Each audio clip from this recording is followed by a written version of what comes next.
Helloid, Metroids. It is Eldinaroid, LDPinaroid.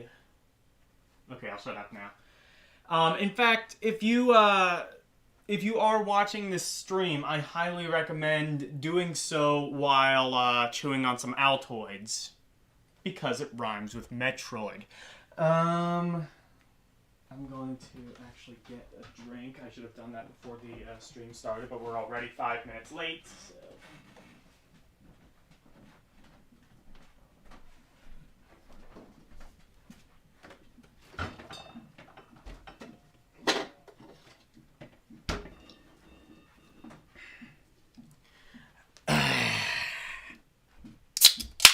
Party time, motherfuckers. Alright.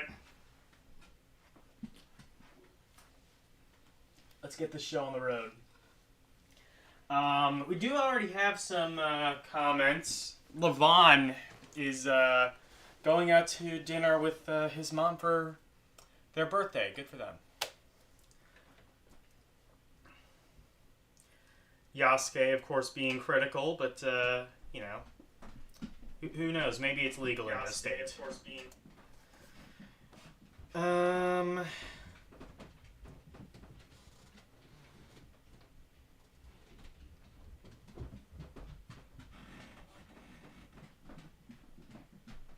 Kids say the darndest things. Oh, well.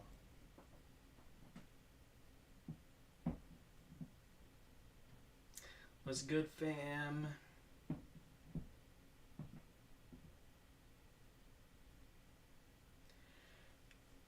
Really, it does? So, like, I always... You know, so obviously I don't really watch my streams back, but, I assume it starts, like... I assume, like, on the replay it's normal, but I think, like, it takes YouTube a couple of seconds to like, catch up with, to, like, catch up. Because, like, I notice that, too, whenever I, start a stream.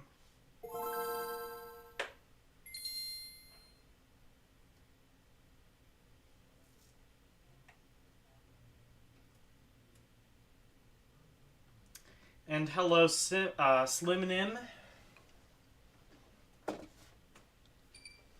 Let's do some Metroid. Sadly, without Altoids. Okay, that looks loud. I am turning it down.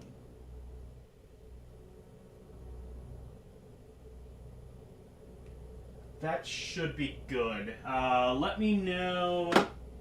Let me know how the sound is. Let me know if that's too quiet. I can probably turn it back up. It just seemed like... It was kind of like peaking about halfway. Usually, from my experience with OBS, you kind of wanted about like... You kind of wanted about like a quarter of what your voice is.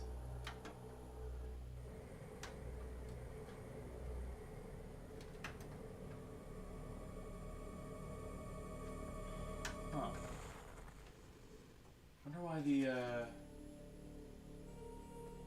Okay, never mind. The, stereo isn't working. Whatever. I'll just listen to it on the TV then.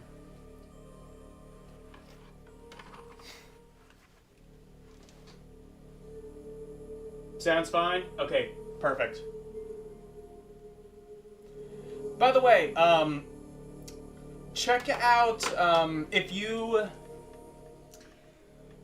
you need, help, if you by chance happen to need help with your emulator, Yasuke is doing a new series. He just posted a video yesterday about DuckStation, which I think is a good choice. It's a relatively easy emulator to get up and running, especially because it does, you know, come with its own GUI. But, you know, you do need to, like, get the BIOS and things like that, and that can always... anything with a BIOS can always be kind of tricky. I mean, DuckStation is... PS1 is by far, like, the hardest example of that even. You have, like I'm currently trying to get Philips CDI, where not only do you need a specific BIOS, you need a specific number for the BIOS in order to get CDI to work. And then at the end of the day, all you're left with is CDI games. So, you know, was it really worth it in the end? It was to me, because I'm a fucking maniac, but, you know.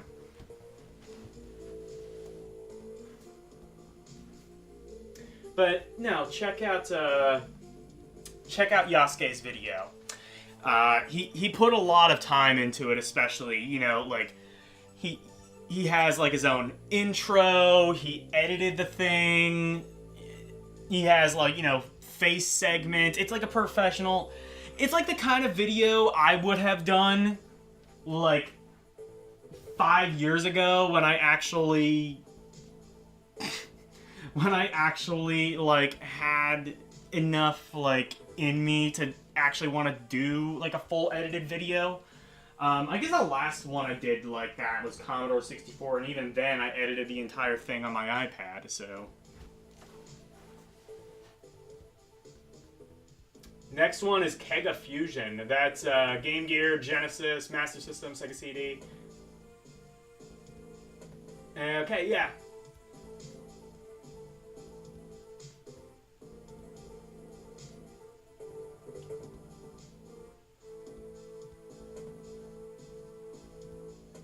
You just need a better GPU and CPU to get Dolphin and PCSX.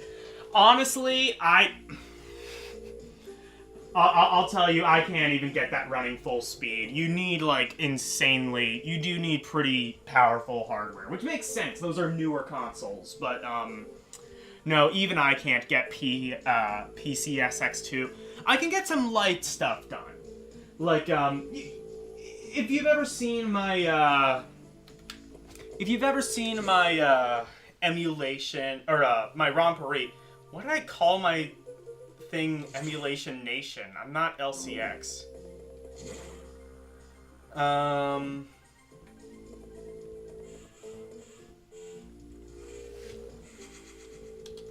No, it's Rompery.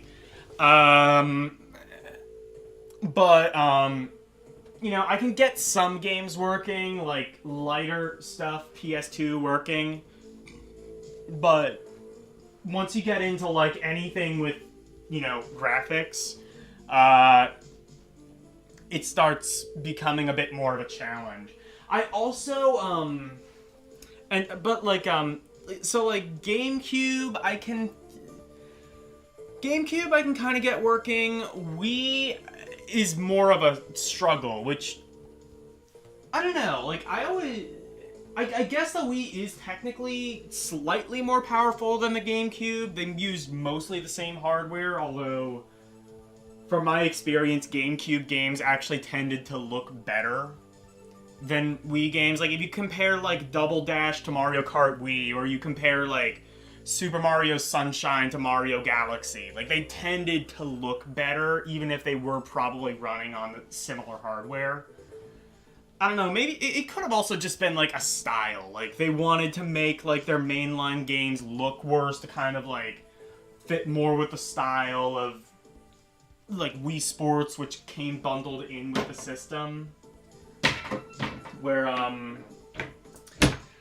I remember my childhood friend described the appearance of the Miis as, weevils who looked like they needed to go to the bathroom. So, there's that.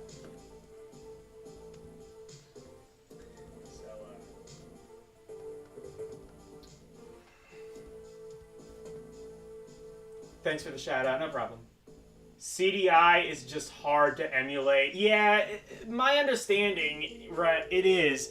I mean, it's only been, like, recently that it's had an ability to really do anything of substance at all. At least as far as, like, standalone emulators go.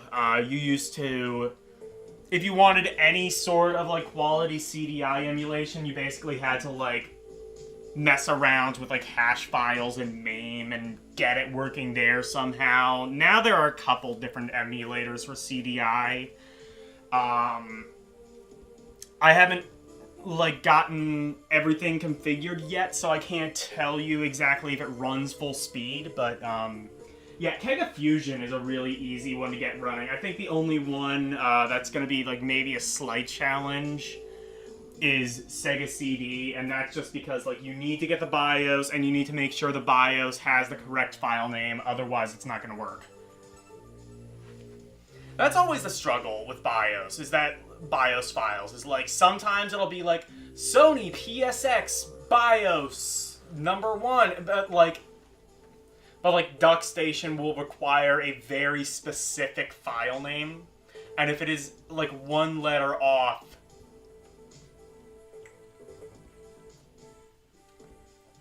it's just not going to recognize the BIOS.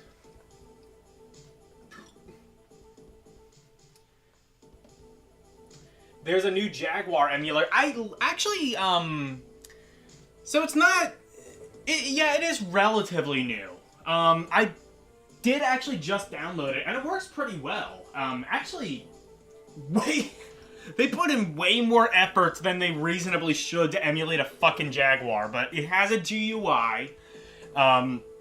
Supposedly, at least according to the website, it plays every Jaguar game. And the main reason I got it, because I could just do that in RetroArch. RetroArch, at least on my PC, runs fine, although it is a bit more demanding. Reason I downloaded the standalone Jaguar emulator is because it runs the, 7 or 8 Jaguar CD games, none of which are in any way worth a damn. So...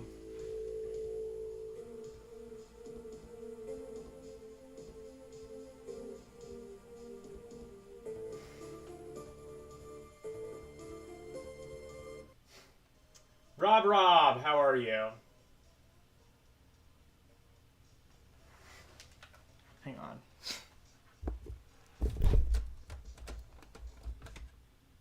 Sorry, like, it'll, like, lose connection. I think it's like a loose wire or something.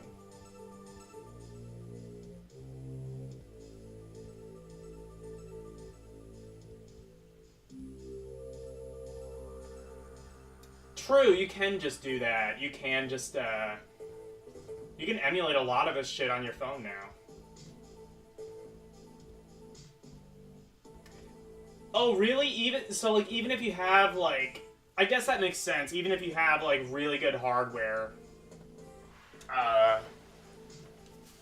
PS2 is still a bit of a work in progress. It has apparently gotten way better over the last couple years.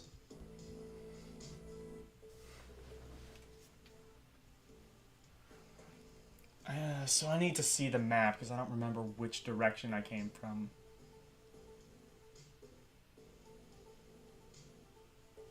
Okay, I think... Oh, yeah, no, I remember now. I had to, like, get something to, Actually, I don't remember which, thing it was. Let me,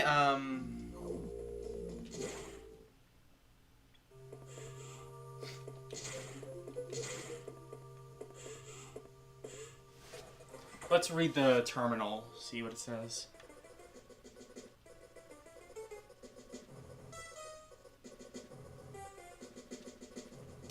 Well, as a result, you recovered another ability. At this rate, you may be able to face the sacks yet. Face the sacks. That'll be the, Is that the, new, revival of Arsenio Hall? But you're still a ways off! HQ has more support data. This time, it's a missile upgrade. It's missile upgrade data. You desperately need this. But the data room here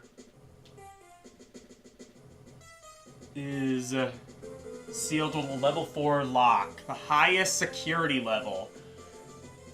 Let's avoid opening sensitive areas unless it's necessary.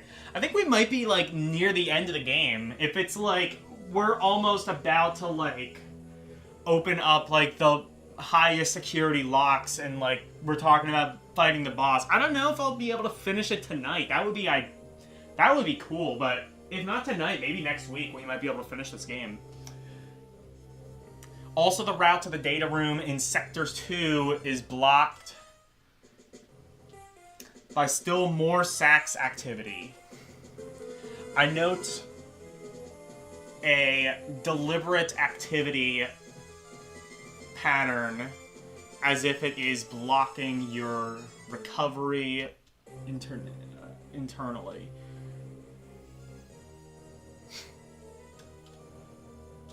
Is in Sector 3, PYR. Okay. You will find the PYR data room after using a navigation room there.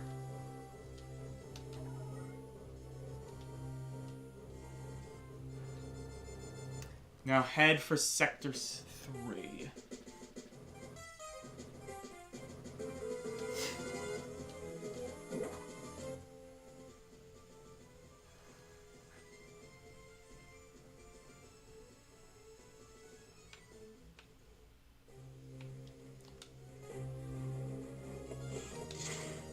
Okay, so we have to go up.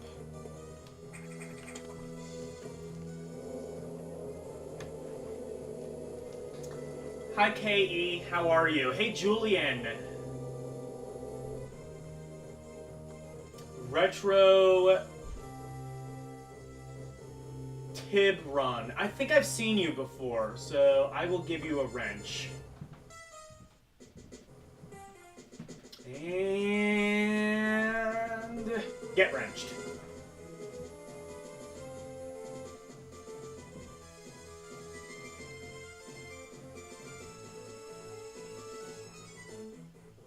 You're literally screen recording some Mobile Legends. Hopefully the mic mute. Yeah. That would be cool if I bled through into the recording of Mobile Legends, and it's just like, well, we can't scrap this, we have to upload it. If that's the case, hello future Yasuke video participants, subscribe to LDP. I'm a hell of a lot better than this fucking loser.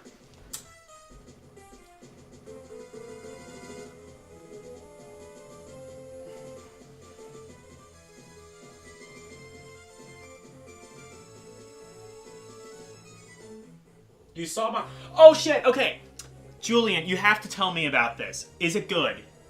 Don't spoil it for me, because I want to see it, but is it good? Everything I'm seeing so far is saying it's, like, surprisingly decent. I remember the final boss. It was the hardest boss you ever encountered on the GBA. Damn. Dude, if I beat this, I'm not gonna fucking beat it.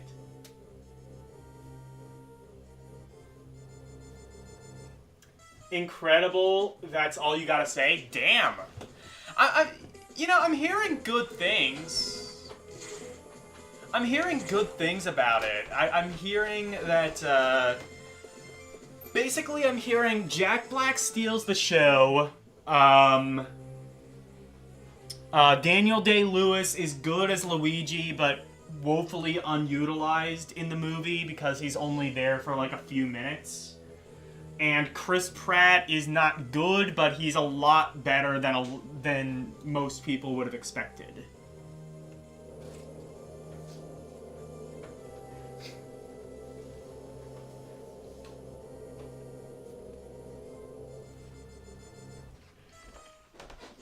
You already gave me a shout out and told the future that you're streaming right now, Metroid Fusion Part 6. They'll know. Okay, cool. But you left out the part about how I'm so much better than you.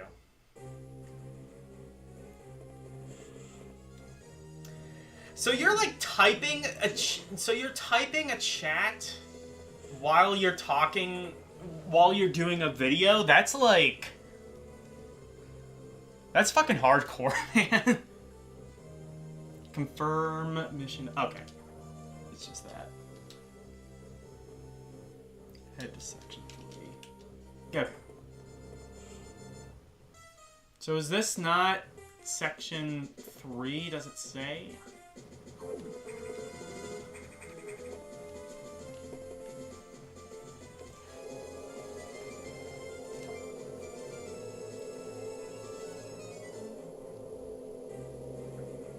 Oh, it says at the bottom. Okay, hold on. Let me go back down then.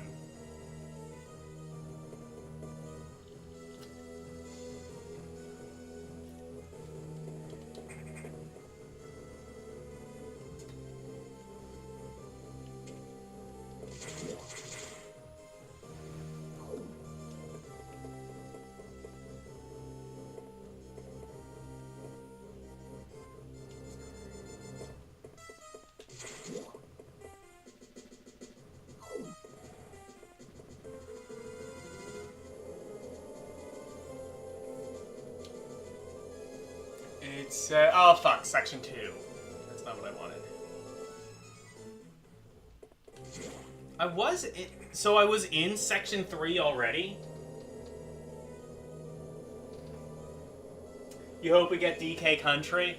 Well, I mean, so the Zelda movie has already been confirmed. I think what I and a lot of people are speculating is that they're gonna have sort of like a Nintendo cinematic universe, sort of like the Marvel movies.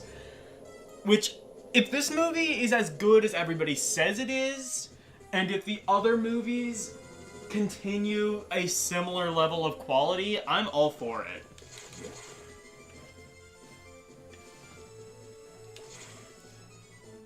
So is this section 3?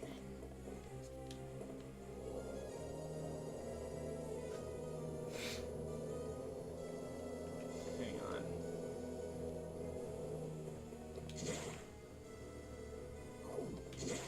It would have to be if this is next to section 2, but I wouldn't think so. I don't know.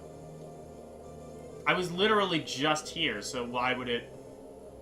No, this is section 4, so... There's something in between, unless it's not linear. I need to find section 3 then. Yeah, that's the thing too, is like, that's what people are speculating. Nintendo has not confirmed anything, but like, if they did something like the MCU, Smash Brothers would kind of be like the equivalent of the Avengers, right? Like, you could do, like, Mario, you could do Zelda, you could do Metroid, you could do Kirby, you could do, like, a new Pokemon movie. Like, not Detective Pikachu, like a full-ass Pokemon movie. That's, you know, that just ignores the canon of, like, all the shitty ones from the 2000s. And then,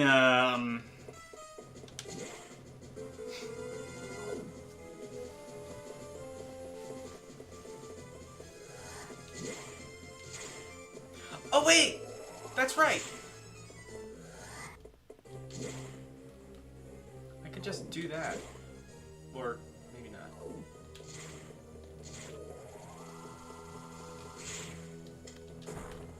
Okay, I think that's like the level 4 thing, so I need to find something else.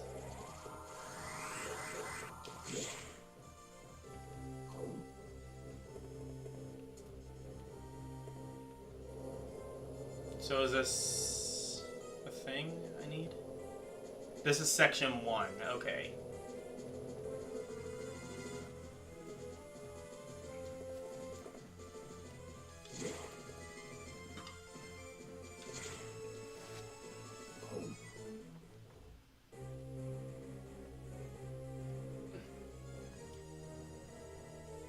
Tom Holland should be Zelda.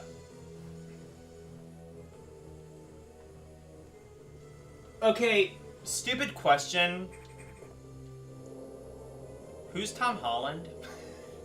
Also, do you mean Link or do you mean Zelda? I mean, I guess you could have a dude play Zelda, but I don't know. I guess you could do that.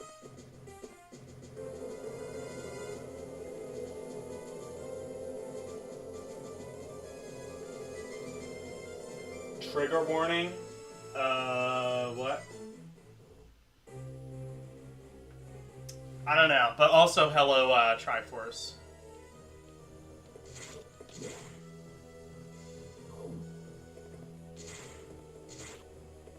Oh, okay, I think I found the right thing.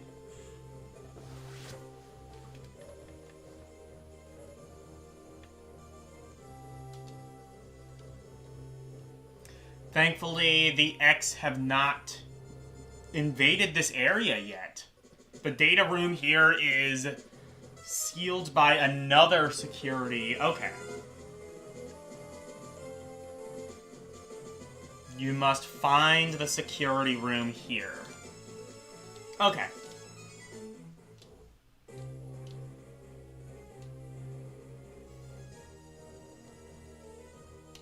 Your recovery is our main goal. The data room is here. Okay. It can't be shown on the map. Okay. So I have to know it's like at the far right. Okay.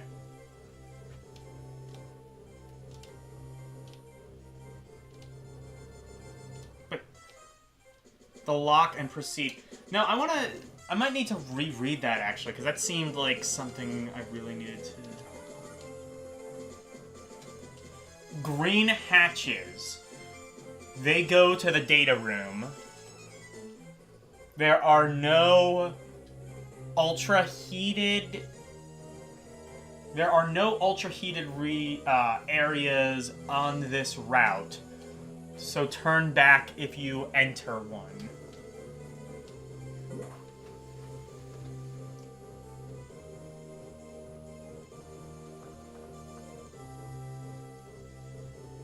He should play Lane. Okay.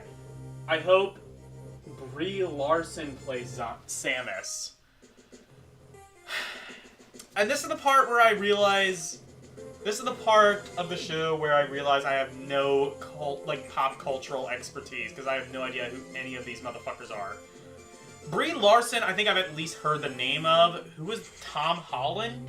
I don't know that name at all. I guess these are...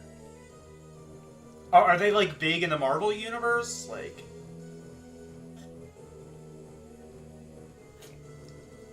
Because I guess that does sort of seem like what Nintendo's MO is like, okay, well, Chris Pratt is already doing... Is already being really successful at the thing we're trying to ape wholesale, so let's just bring him in on our project.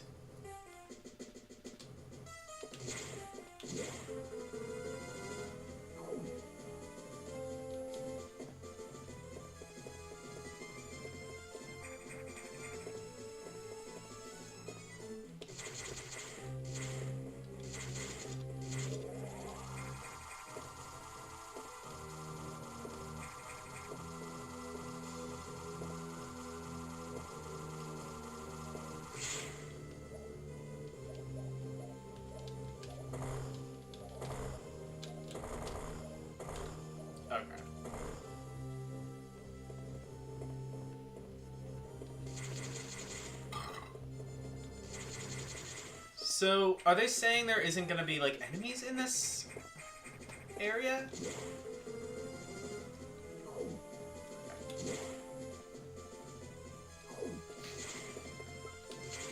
Yeah, no, if they're, like, big in, like, the Marvel universe, I'd have no idea who the hell they are. I've watched, like, some of the Marvel movies, and after a while, my thought was just like, okay, I'm watching, like... Oh, fuck. Okay.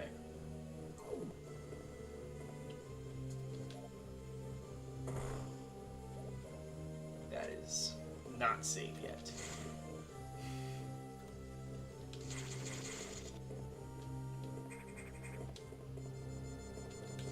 Actually, let me go back, because, like, since I lost some life there, I may as well go back and get it refilled before I go on to do more shit.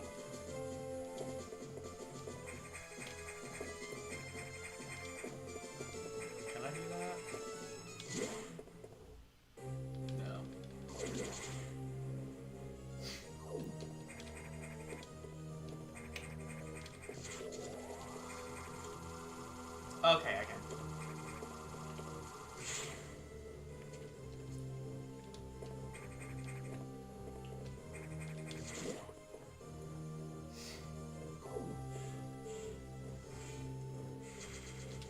go. Sexy. Now do not go back there.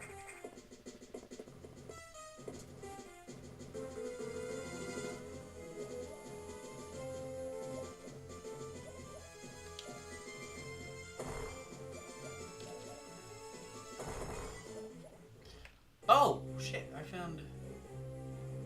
Okay.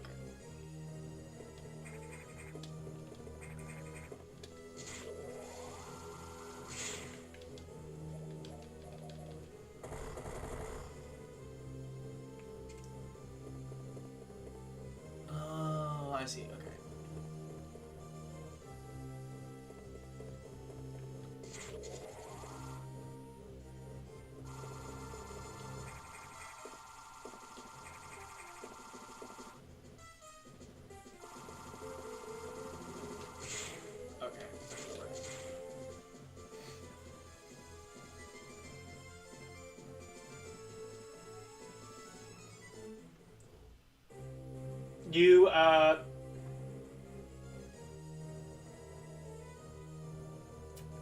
You missed me not knowing who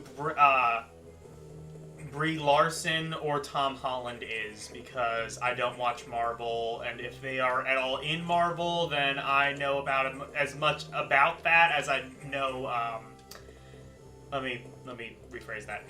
I know about as much about Marvel as I know about neuropsychology, so...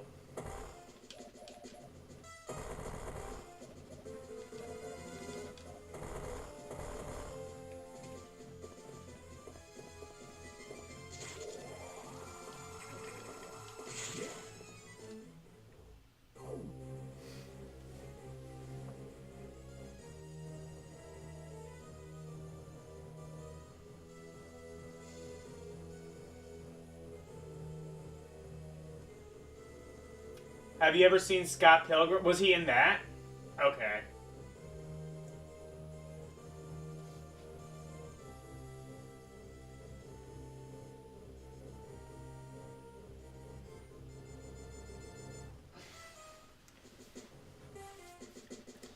Was one of them in one of those in Scott Pilgrim?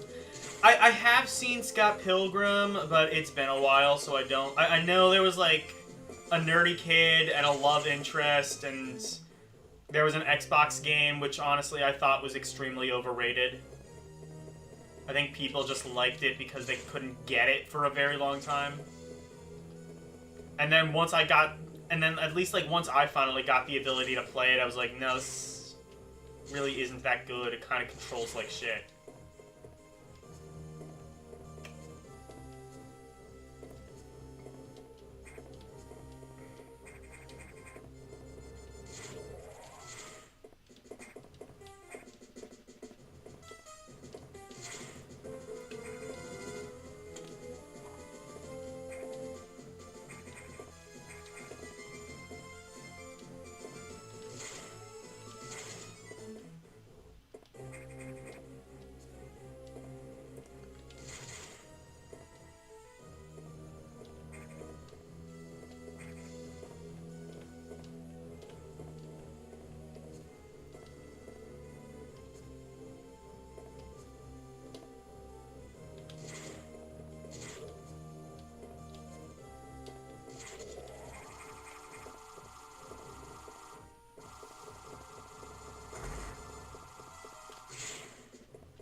There we go.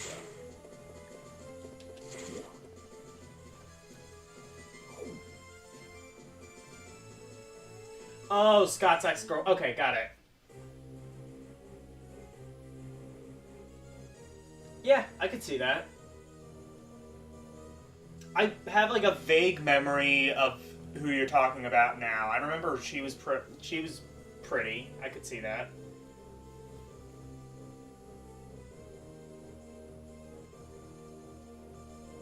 I've heard of Dorkby. No, I've never heard of that. Dorkly, rather. No, never heard of that. Wolfpack, how are you, man?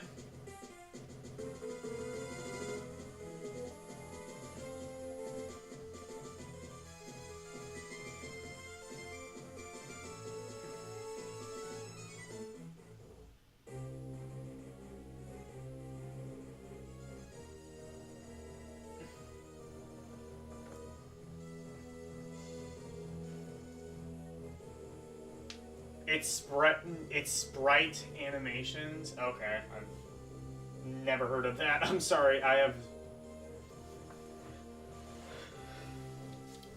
Yeah, I have no idea what any of that is, but I'm sure it is very good, and I'm sure anybody who doesn't like it is an absolute fucking lunatic.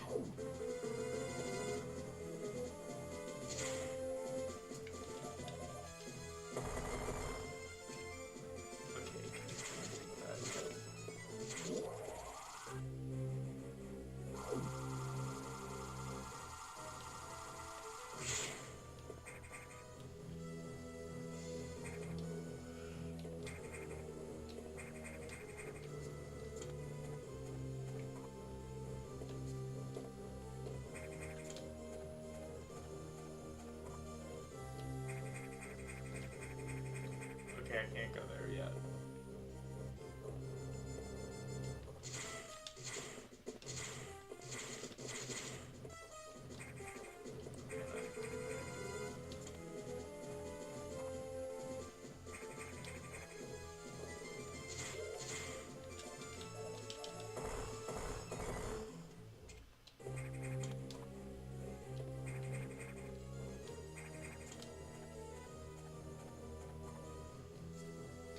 Oh, wait, no. I see there's a thing up there I can climb.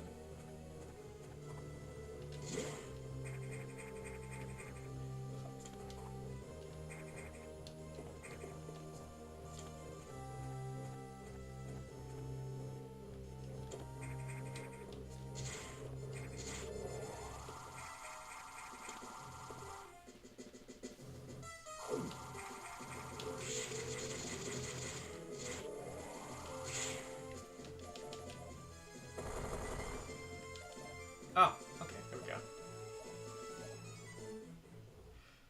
Fuck.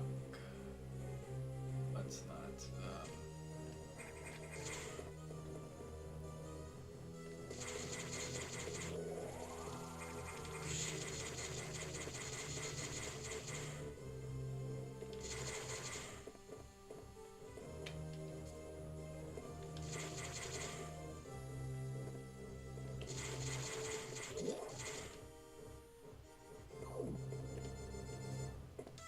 Okay, never mind. This is a different place than where I was.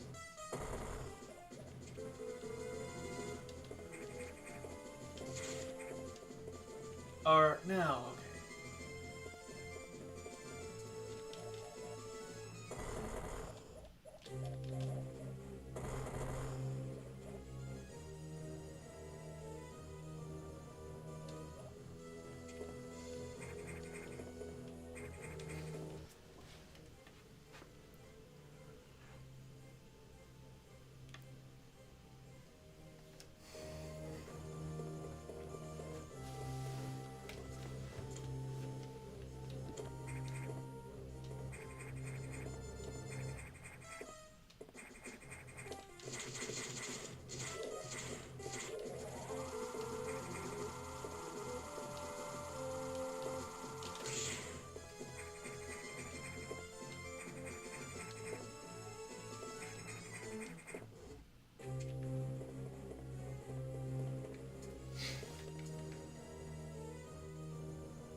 Oh shit, the battery is... Oh shit, it's not plugged in properly. Hold on. That would be a problem.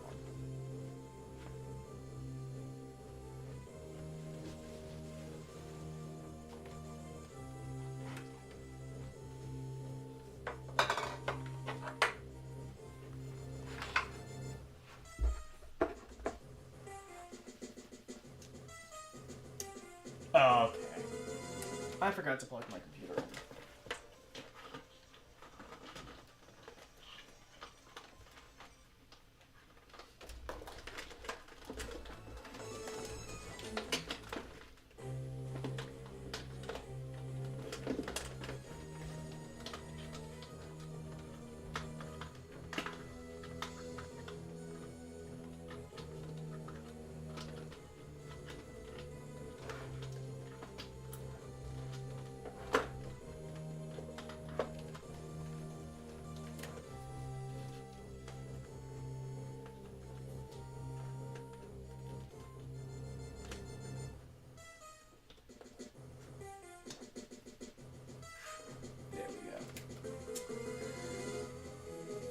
Mission accomplished.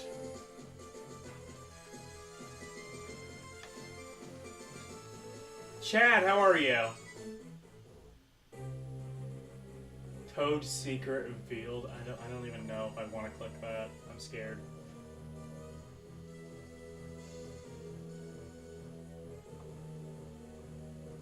Open the gate, then the door, and start. Open the gate, then the door. Okay.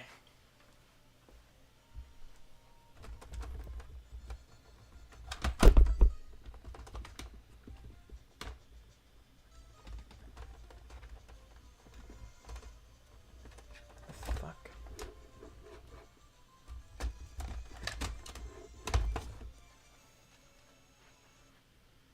There we go.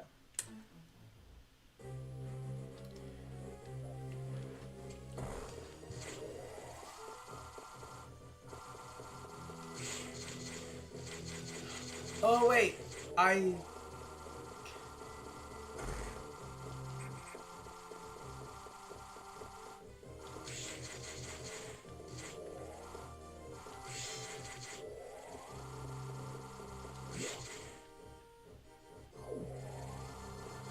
Okay, I see what you mean though. It's not running to the left, it's running to the right.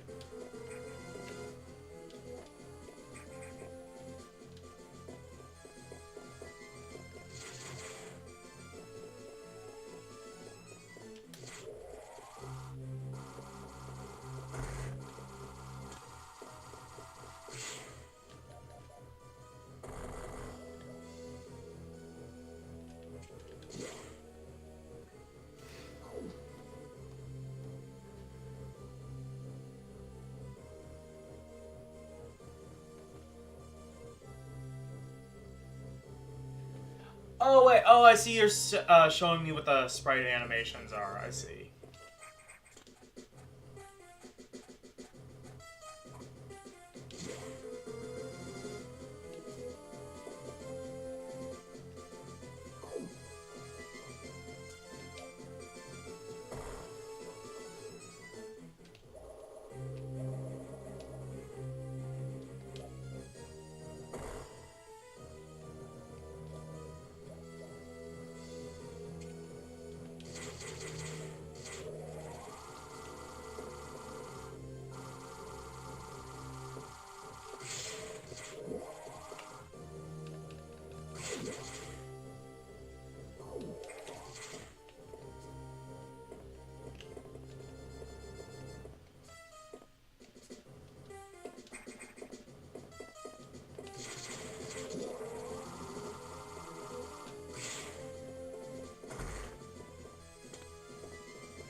I can click it. Yeah, I'll do that.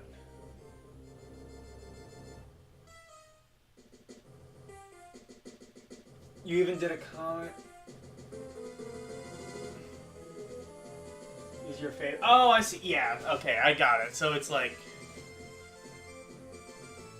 it's big on the internet.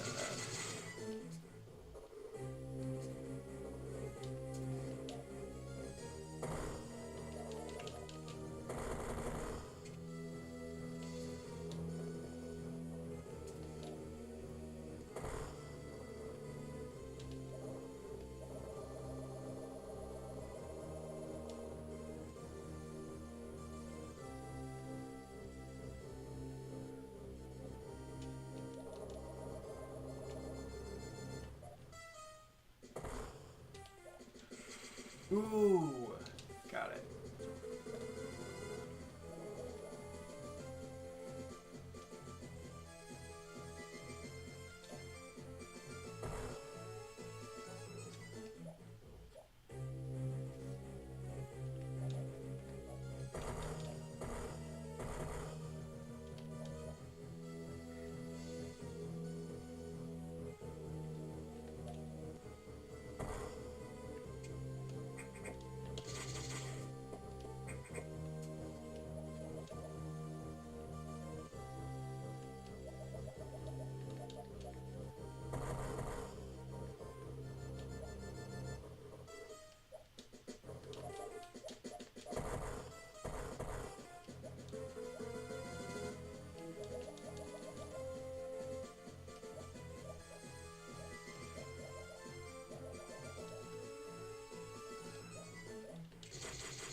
People are just sharing YouTube links now. Understood. Oh yeah, Tears of a Kingdom. I mean, honestly, I imagine it's going to be just as divisive as Breath of the Wild since it's running off the same engine. So if you like Breath of the Wild, you'll probably like this. If not, then don't bother.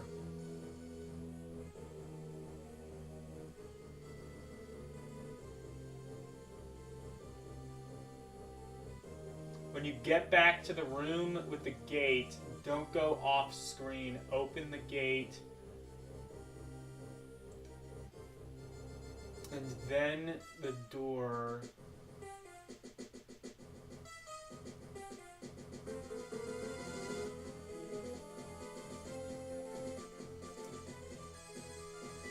Open the gate and then the door. When you are open, start run. I can try that. I don't think... I wouldn't think I would have enough of a start to actually succeed in that, right? Let's try it. Maybe it gives you, like, just enough.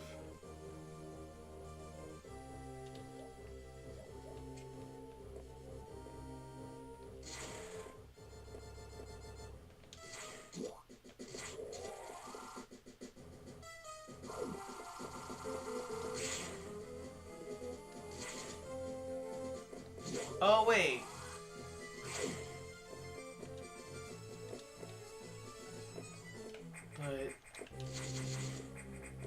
if I leave that room, it's gonna like stay. Oh wait, could I? Can I like?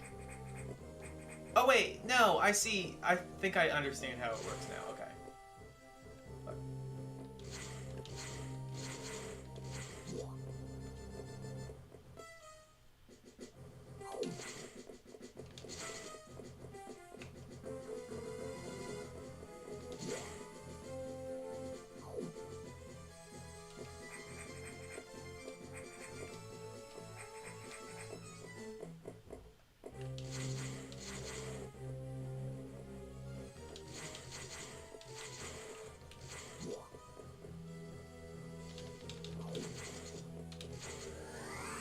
Oh shit, that worked! So you can, okay, so you can shoot while doing that. Okay. Got it. Thanks, Triforce.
Okay.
Go back to the green door to the left and try shooting the ceiling?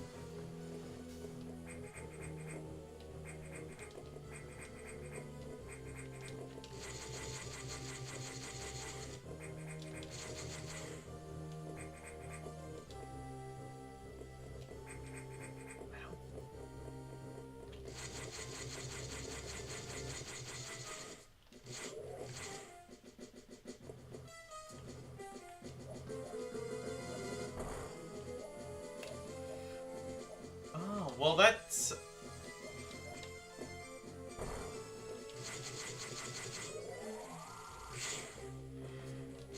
Well, no, but it does look like I'll... Oh, wait, hang on. Oh, I think... I see. Got it. OIC counts are 1, 2 now.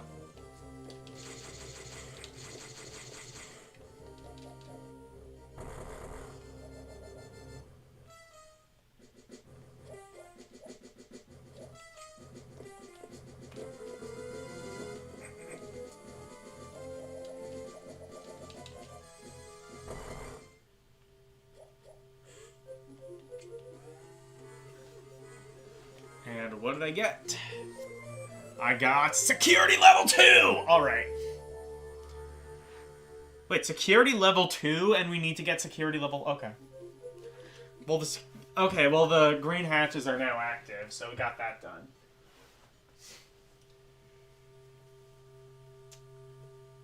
NW 9829. Yay! He says.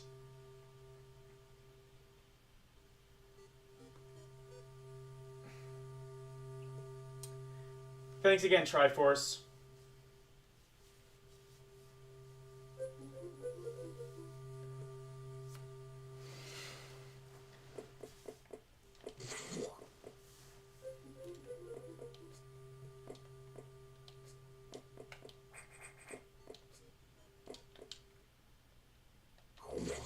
Actually, wait.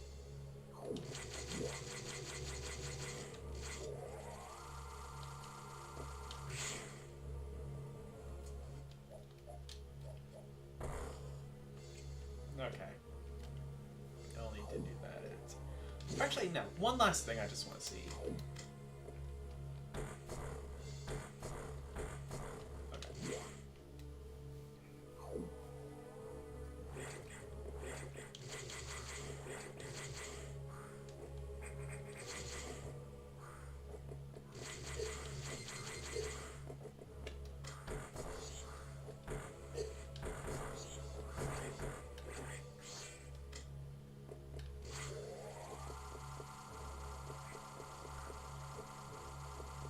And now we got enemies.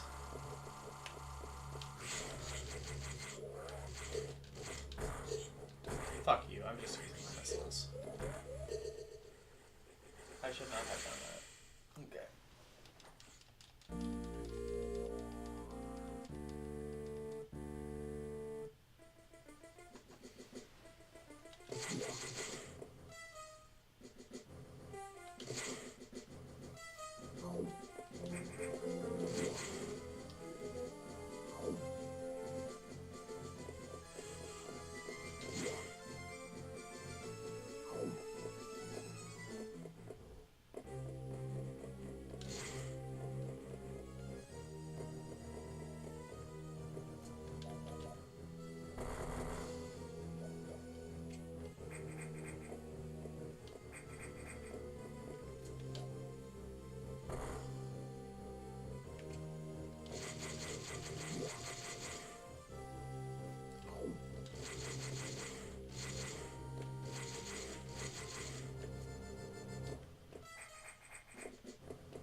You have a channel, awesome. Also, okay, cool. What, let's see.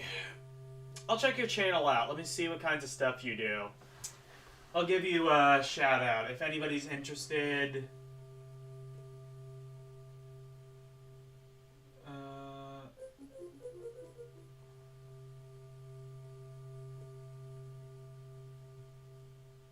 You were playing Dig Dug Live, I guess? Or, oh no, I guess you don't go live on your channel. Or maybe you go on Twitch, maybe? I don't know, because it seems like there's like live. Oh no, wait, no, never mind. Black hole eating a star. Vib ribbon. Yeah, I mean, if you guys are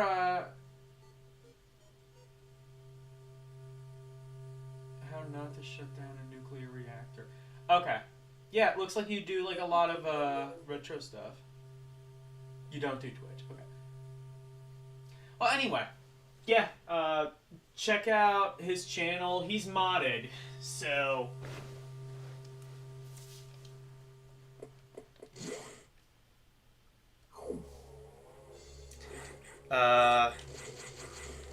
if you're interested,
I at least want to get back to that save point. That would be good.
Great White North, how are you?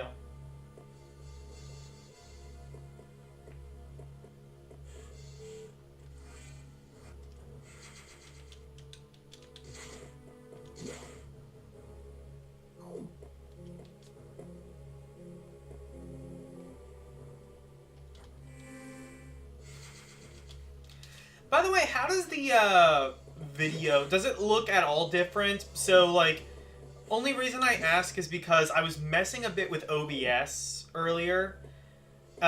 Because it turns out that you can use OBS to record VHS footage, which makes sense. You can use OBS to technically record anything. But, no, it, like, works so much better than the thing I was using to do that. I was using a program called Video Dub, which absolutely sucked.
Oh my god, or no wait.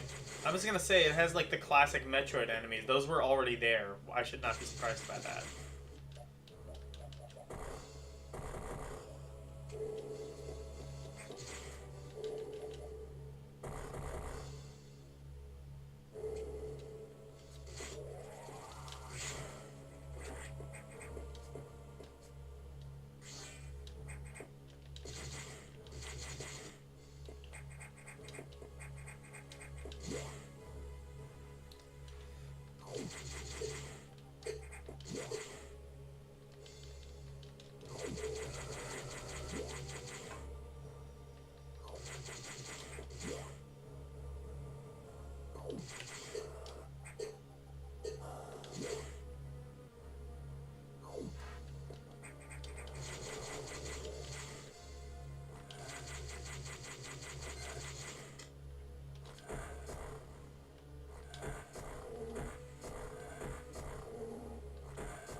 Alkin Slice, how are you?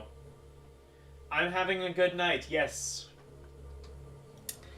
Did you end up beating Final Fantasy VII Remake? I know you've been pretty close. Did you ever succeed?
Oh shit! Oh my god, someone's like spamming the heart thing. But yeah, GG's, man. Good job, Alkin.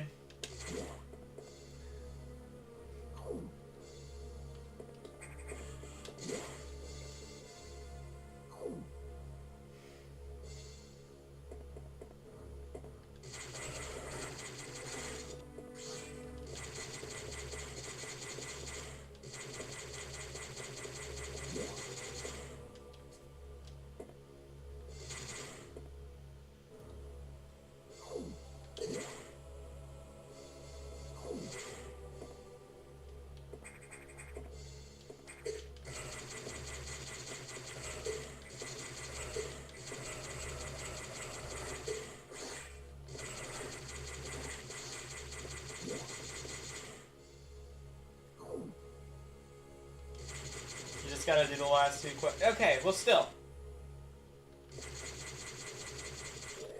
GG's. For basically kicking the game's ass.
Karumi is here. How are you?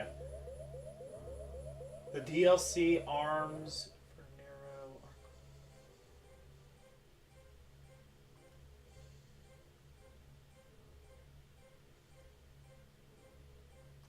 are... LDP.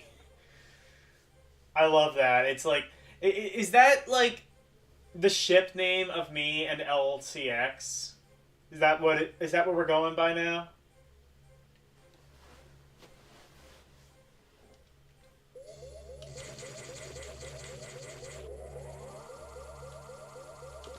Honestly, I would have totally done that if I, didn't worry about, like, completely ripping off LCX. I don't think she would have I don't think he would have minded, but, I mean, I probably would have at that point of, like, blatant plagiarism.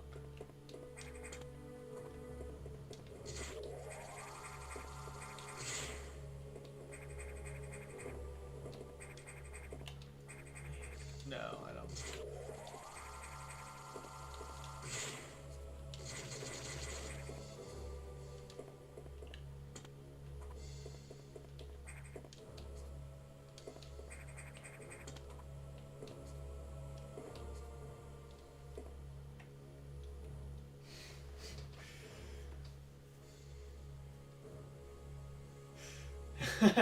You should make a show with LCX and call it LDP.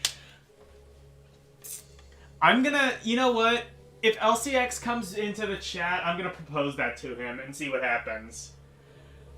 I do know he's looking into StreamYards, which is the thing Lorenzo is doing. I think he's kind of had this idea sort of in the back burner for a little while of doing like a talk show. We could like maybe like we could work something out that way.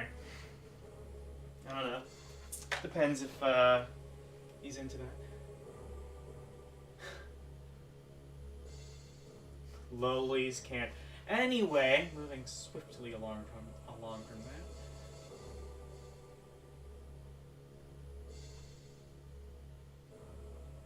EDP. Listen. Large. Hey, Akeem, how do you know? I mean, it is large, but I mean, actually, no. See, here's the thing. Here's the real question. Is the picture itself large, or is the appendage large? Because like, you could have two. You could have like, you could have like a wallet size picture of the appendage that is, really big. Like, there are people with like, or you could have like a poster sized picture of a small member and do it that way, like I gotta make sure we get into the specifics of how it all actually works,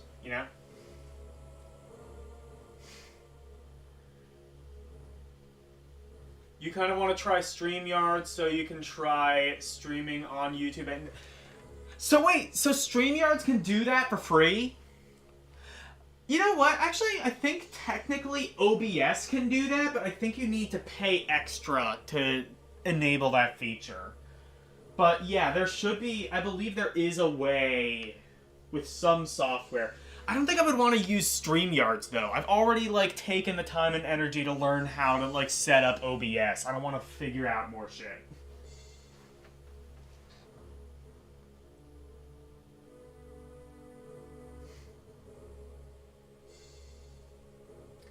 You tried to... What about that Australian lady? Like, wouldn't she do it?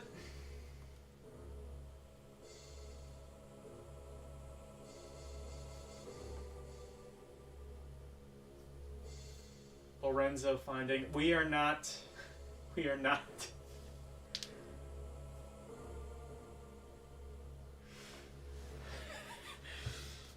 Yasuke, you came in at just the right time.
Oh, wait.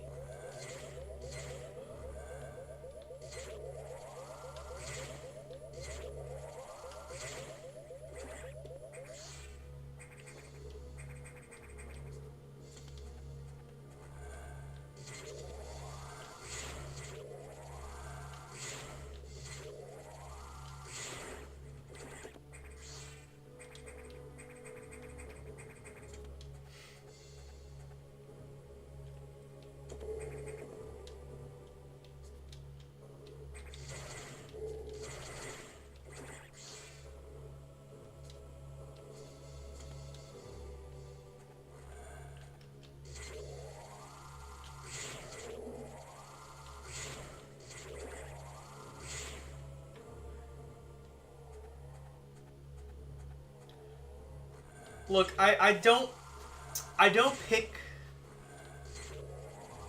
the topics that go on in my chat. I can't be held legally responsible.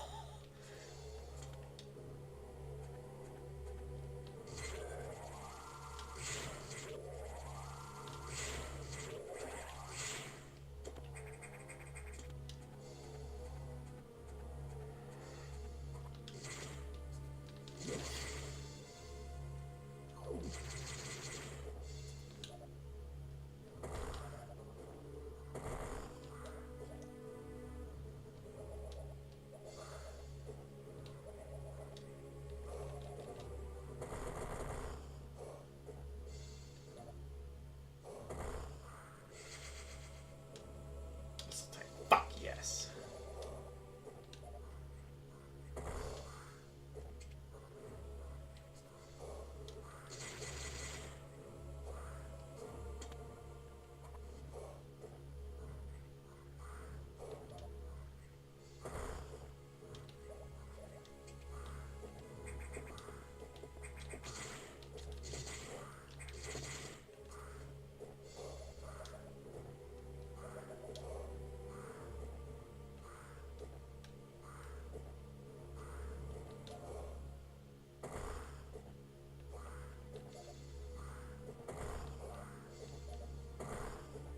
Okay, I just wondered if that would work. It did not.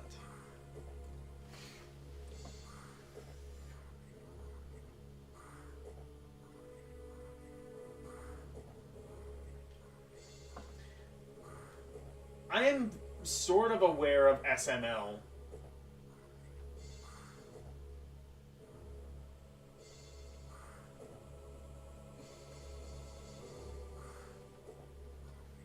I guess, is sprite animation the same as SML? I have no fucking clue.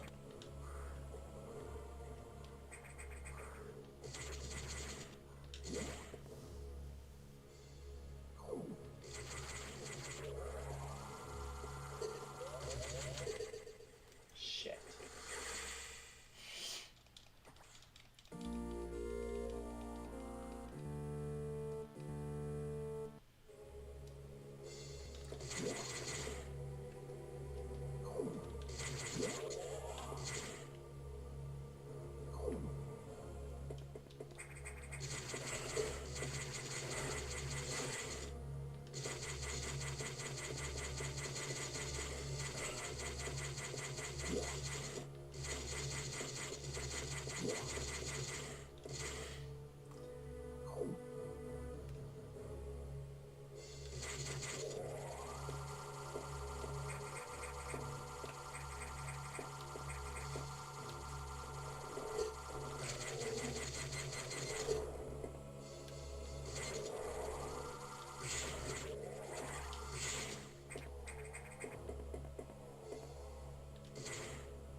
LCX is here. Okay.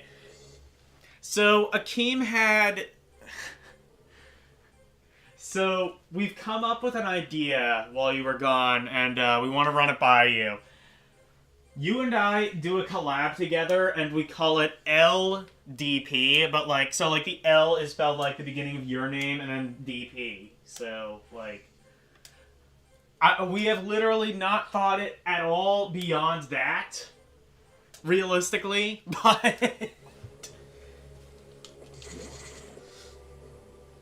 it is a genius idea, and it has legs, I'm sure. Sir Jacob, hello, thank you for joining. Welcome to the stream.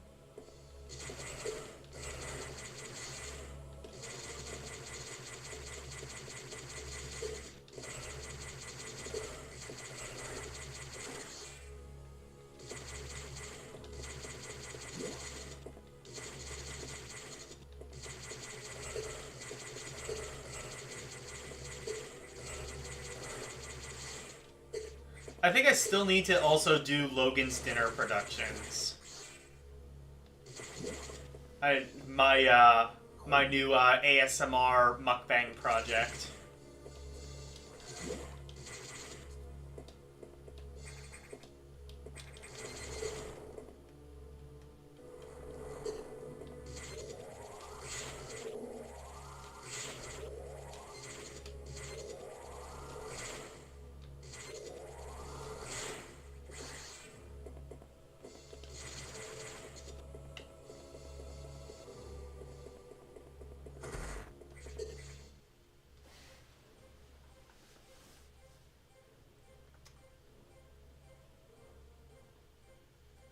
Fresh Metroid? Yeah,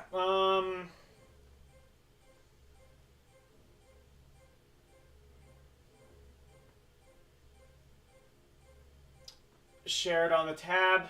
Thanks as always. Always appreciated, Sir Jacob.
The stream froze. Okay, I didn't. So it's not an issue with me. Good.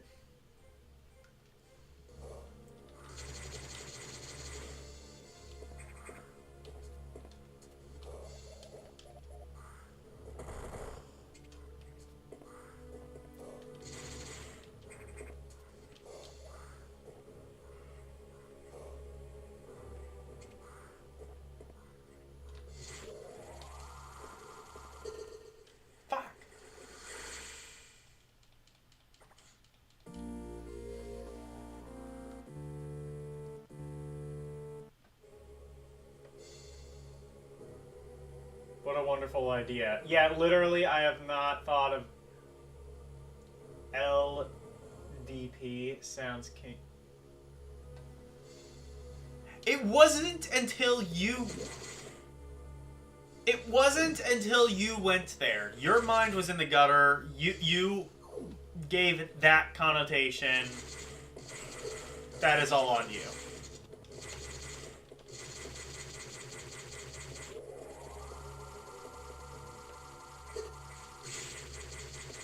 I mean, honestly, we could just lean into it. I mean, it's two people. We could just say, you know, LDP, you know? L double penetration. We could just...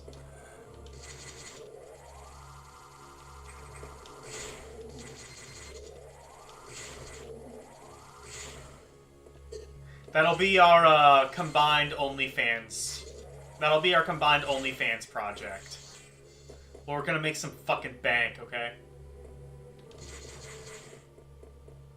They'll love it.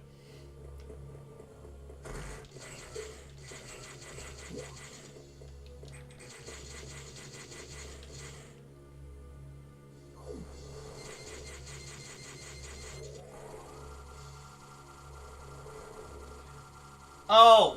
Wolfpack already... Oh, Wolfpack came up with it? Okay, never mind. Then it's a terrible idea and I hate it.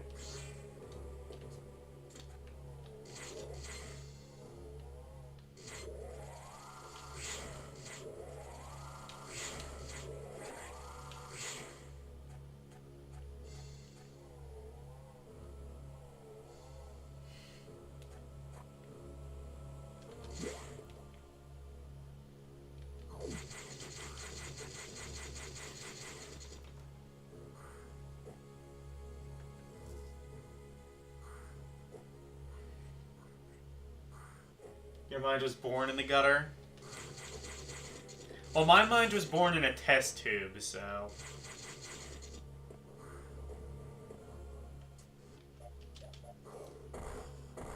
I don't even entirely know what the joke there was, but I'm sure there's one somewhere if you want to, you know, look for it. That's what she said, I think.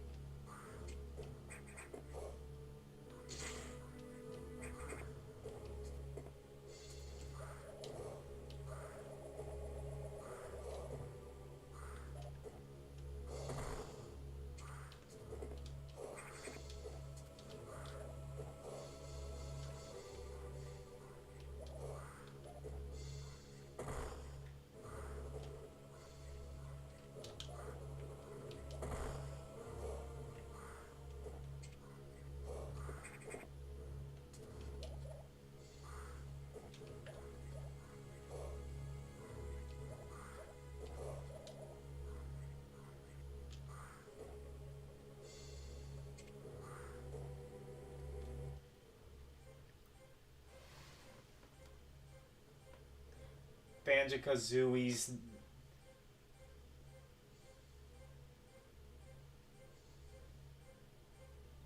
Can Banjo-Kazooie D's not simple? That was almost... That was close. It would have been... I think it would have to be Banjo-Kazoo D's nuts and bolts in order for that to work properly.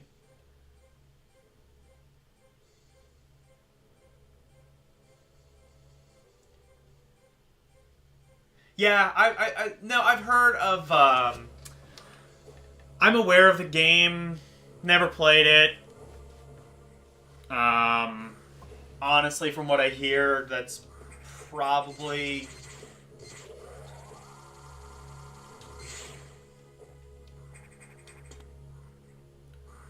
It's probably, for the best that I've never played it.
Banjo Kazooie these. That could work.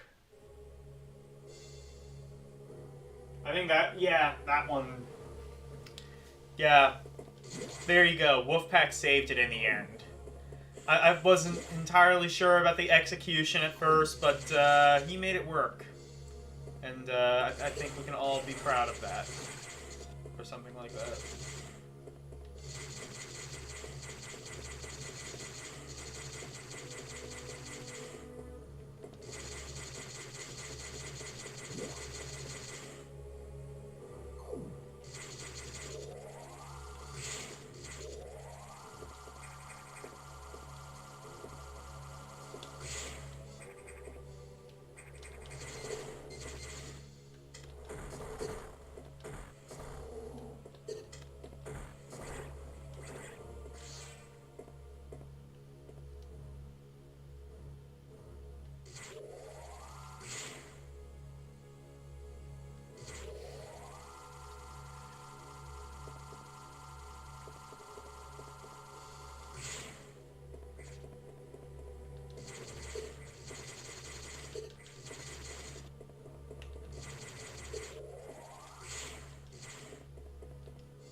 What was the song that, like, used that same, like, kind of, like, effect? Some Like It Hot, maybe? By, the Power Station?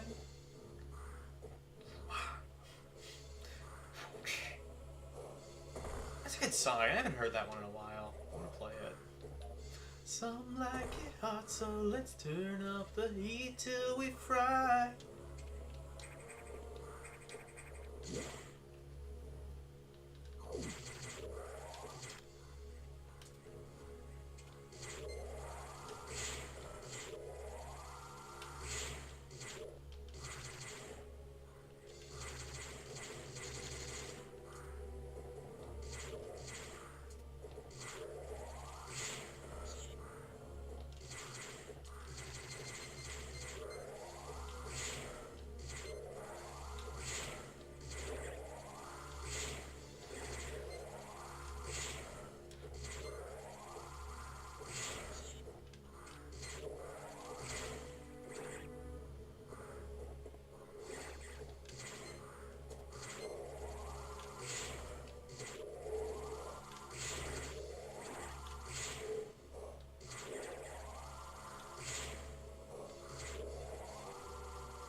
Eugene, how are you?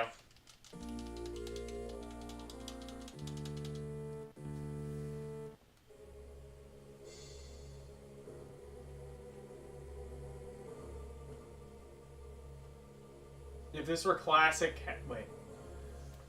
Hold on, I gotta hear LCX's sacrilege of the Castlevania, classic Castlevania community. If this was classic Castlevania, the game would punish you for not jumping or whipping at pixel perfect location. I mean, isn't that kind of literally every game? Like, if you don't hit... yeah, if it turns out you don't hit your mark, that doesn't count as a hit, and you get punished. It's kind of like how platformers tend to work.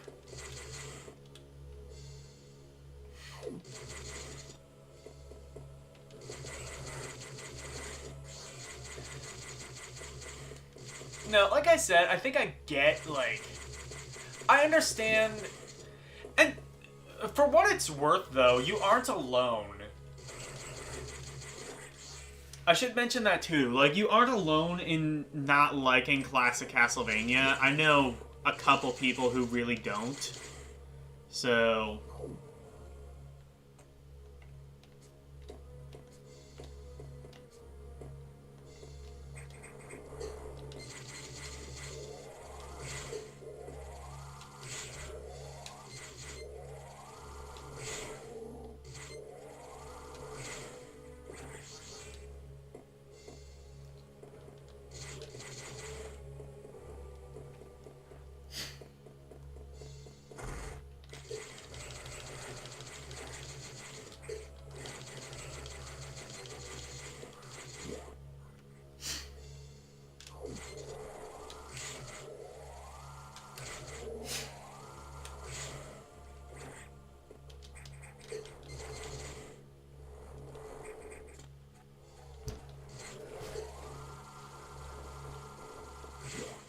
Actually, come to think of it, like when Comic played, when Comic was playing Castlevania, I think he had like kind of similar problems with the game.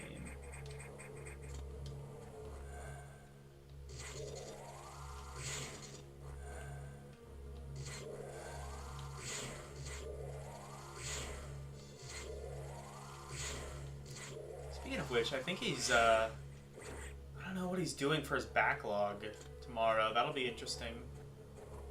If I get up early enough to catch that.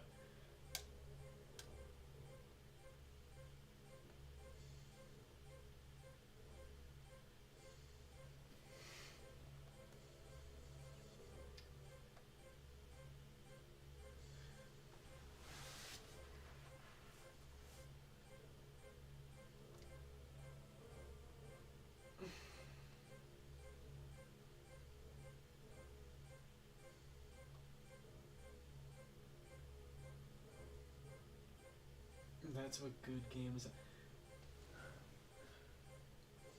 I mean... I see your point. I think that... Well, like, I see your point, but I guess it's more like Castlevania isn't... I think the argument then would be, like, classic Castlevania isn't bad, it's just dated because there are games that have made it so that those things that you don't like can now be considered limitations.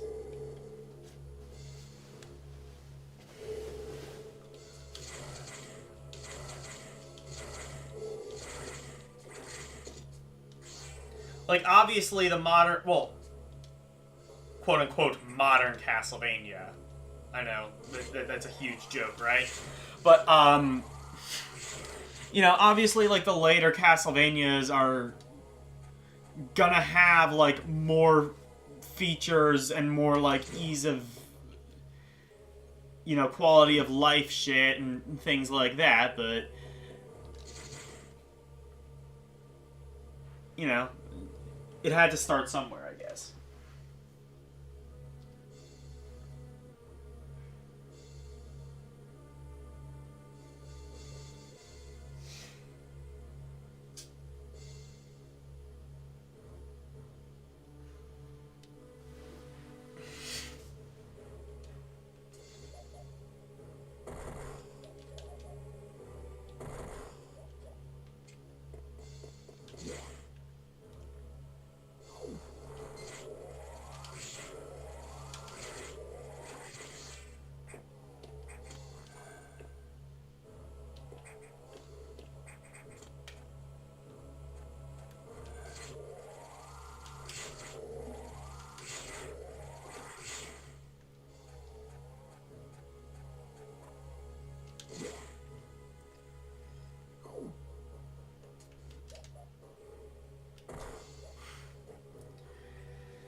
Dude, one of these, honestly though, like it's been like fun, like seeing like your takes. It's been interesting seeing your takes on like classic Castlevania LCX. Dude, next time, it's probably gonna be in like Eugene's next stream. Next time, next time Dyer is in chat, you gotta like come at him with your like hot takes about Castlevania. Your hot cakes. Sorry, I misspoke. Your hot cakes of Castlevania. I want to see an all-out brawl between you and Dyer. I want to see. I want to see. I want to see a war that makes the war between Hector and I look like children playing freeze tag. Okay.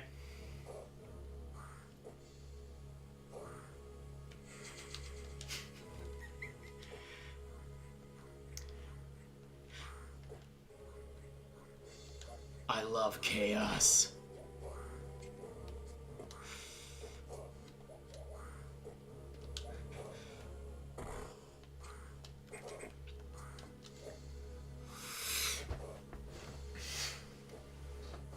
Yes, hotcakes. Yeah, that's how that's how it's said around these parts, and I will accept no other variation on that phrase.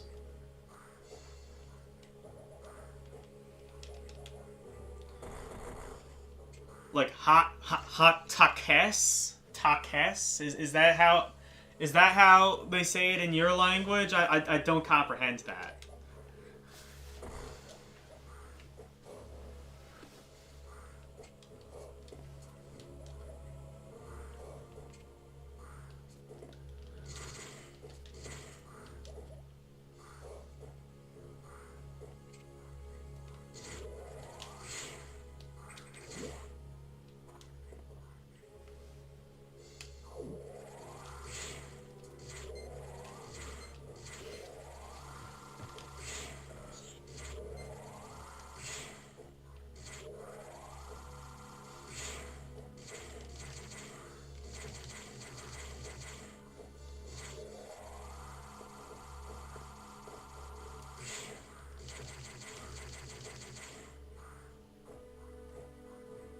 So this level is kind of difficult because I can't actually tell. Okay. They kind of like blend in a bit to the background for me, so it's kind of hard for me to actually see where the enemies are.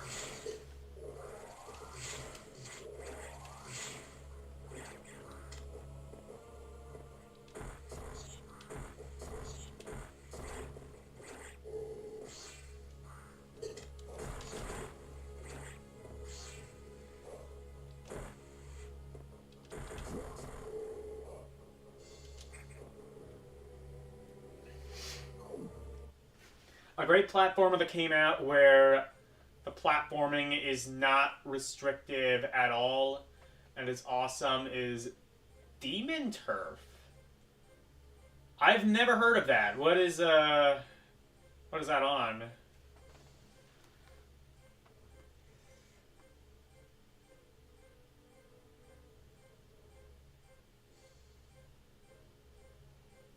You're 100% convinced that without nostalgia.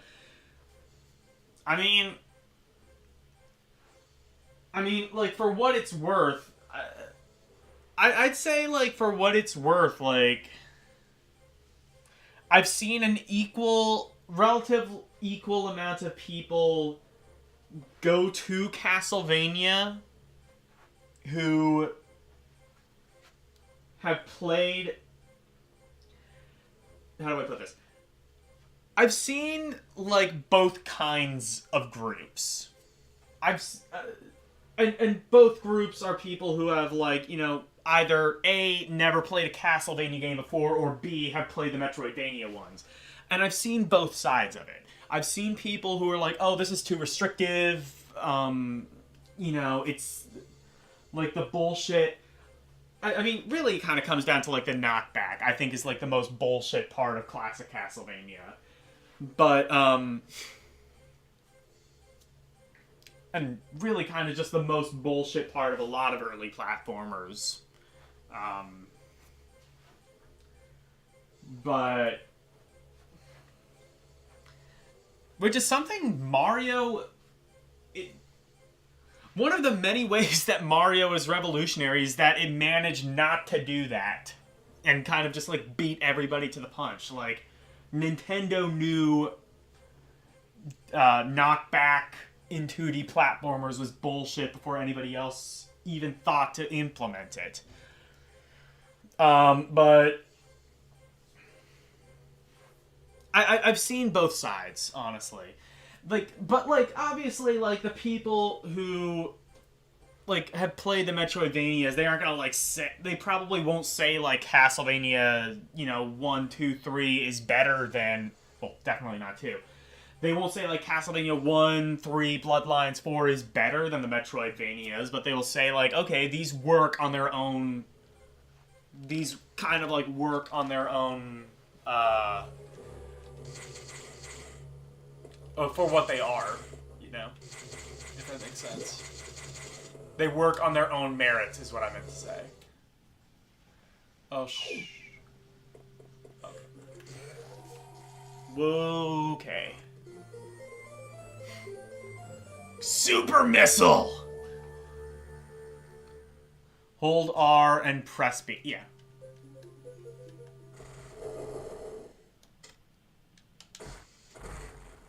Damn.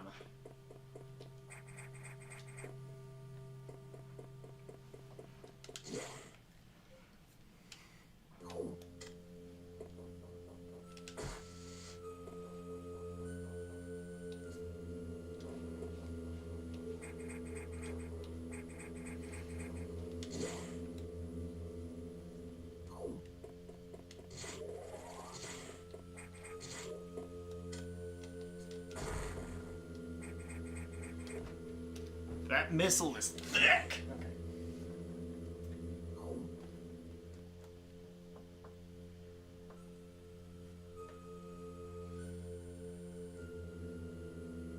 Embrace the grind. I mean, honestly, okay, to a point, I agree. I think, especially, a lot of early RPGs overdo it with the grind. They will, introduce, really powerful enemies where you need to, spend, an insane amount of time grinding. Like the early Dragon Quest games, and from what I hear, even kind of some of the later ones, really overdo it with the grind. But, there's an art to grinding. Grinding...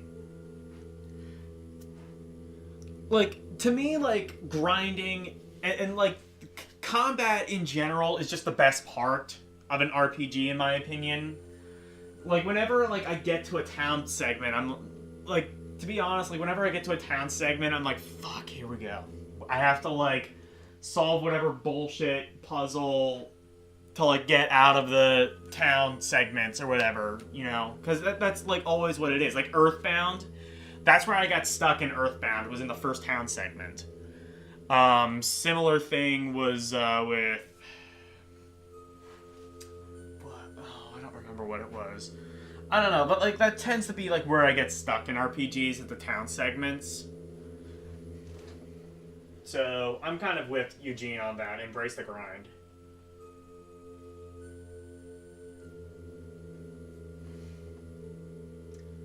Flat Frontiers. Isn't that what they called your girlfriend, Wolfpack? This is where Donkey Kong 94. It's a platformer, but the grinding is about figuring out what you need to do within the confine. You mean the Game Boy one, right? Donkey Kong 94? The one that's basically... So, here's a question. Here's a question I have. Does Donkey Kong 94 does it belong in the Mario vs. Donkey Kong series? I argue yes. It doesn't have Mario vs. Donkey Kong in the title, but it has the same basic gameplay elements as especially the first game. Like, before they added, like, the touchscreen controls and things like that. And honestly, if it is in that series, I would argue it's the best. I would argue it's better than any official Mario vs. Donkey Kong game.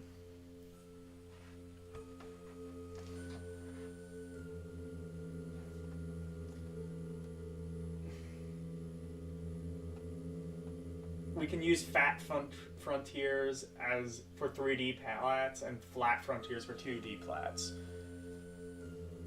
Well, no, because then that would imply that 2D plats are inferior, and, you know. I mean, come on, who doesn't want fat? What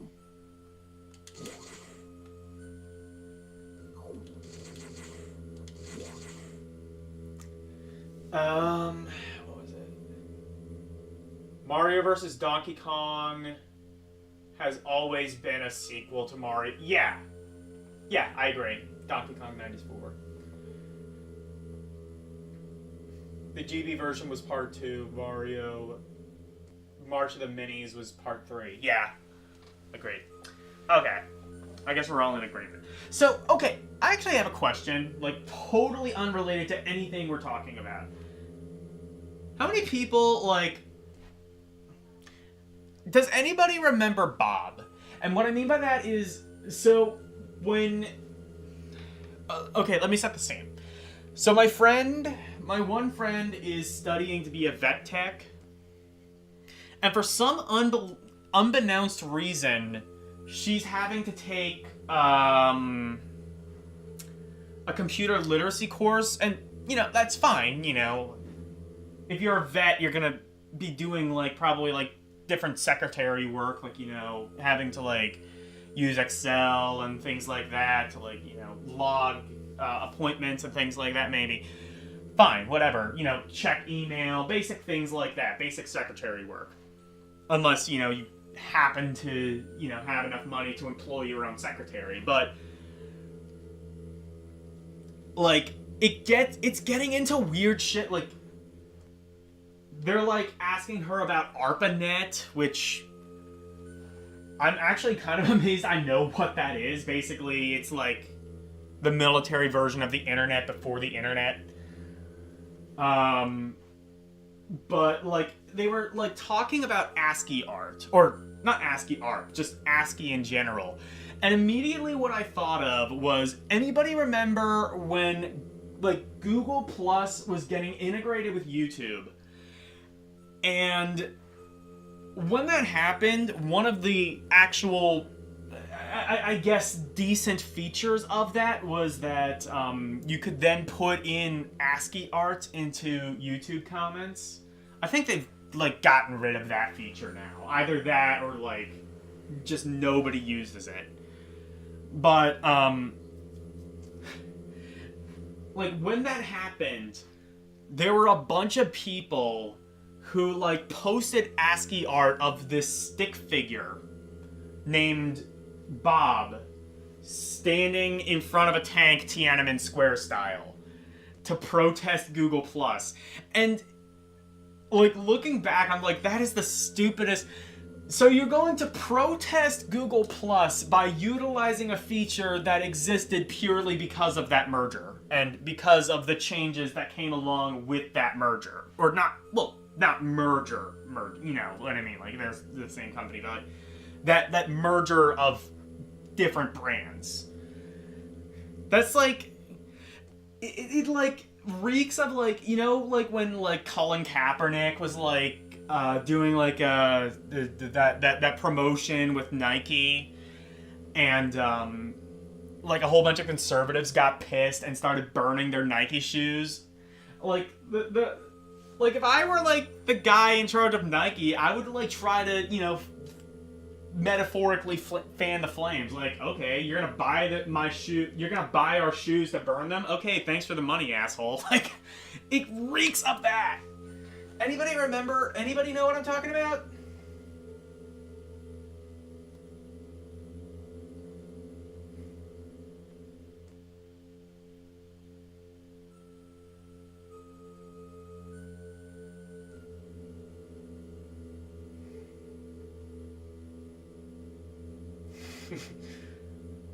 And if you tell anyone about that shit, I will find you and I will kill you. That is one of my favorite Family Guy moments.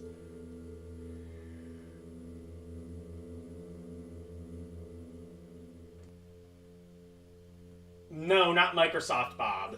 Totally different.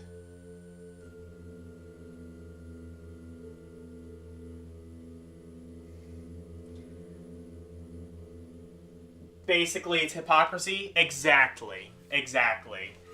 Or, no, it's hypocrisy, yes, but more so it's just like... just the fundamental idea of, I am going to boycott you by buying your product and destroying it. Like, do you think they give a damn what you do with their product after you give them the money?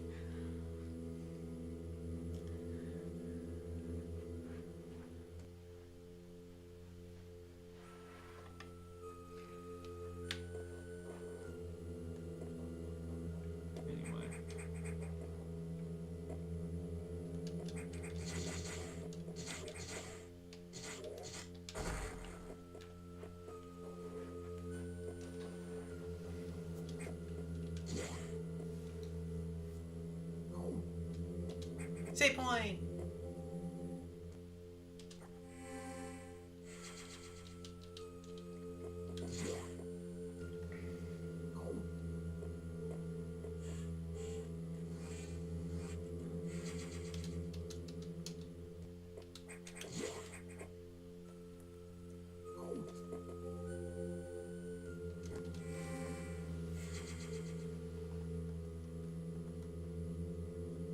I mean, they do care. Okay, fair enough. They care about, like, brand recognition, but at the end of the day, it's just like... I guess that's true. Like, I guess maybe if they had, like...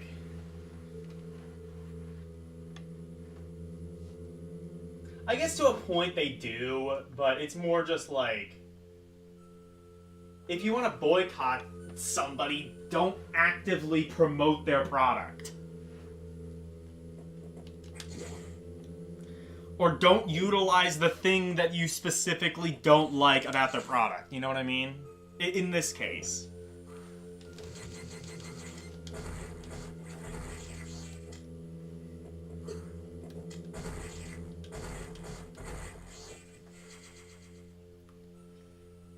So tank.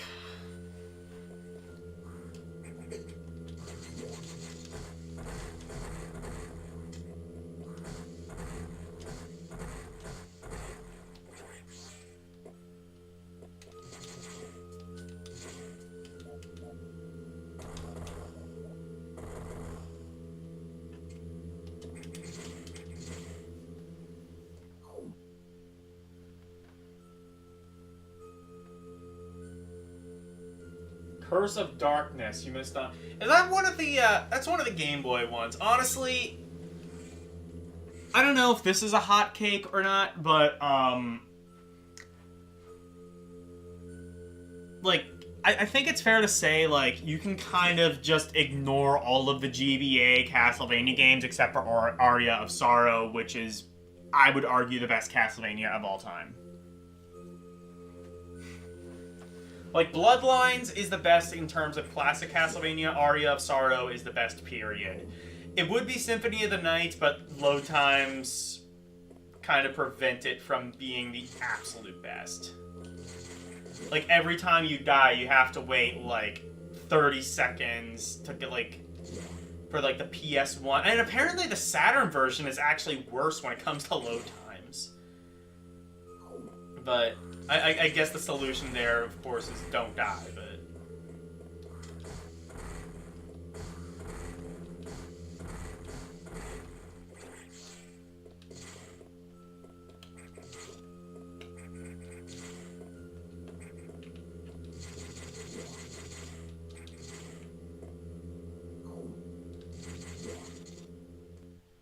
Load time? Oh yeah, there's totally load times in Symphony of the Night.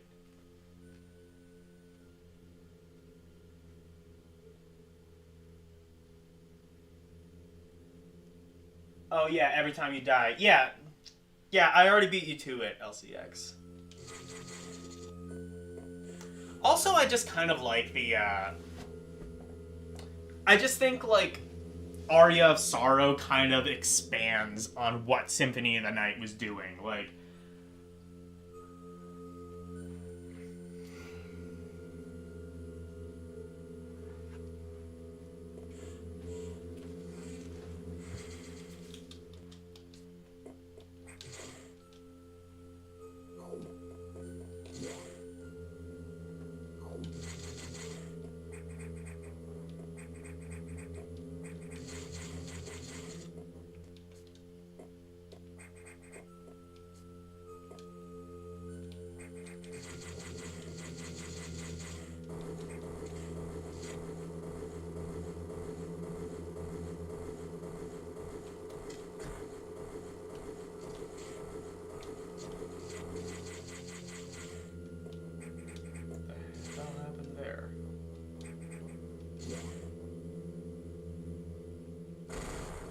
oh, shit. Oh, boss! I was not expecting boss. Fuck.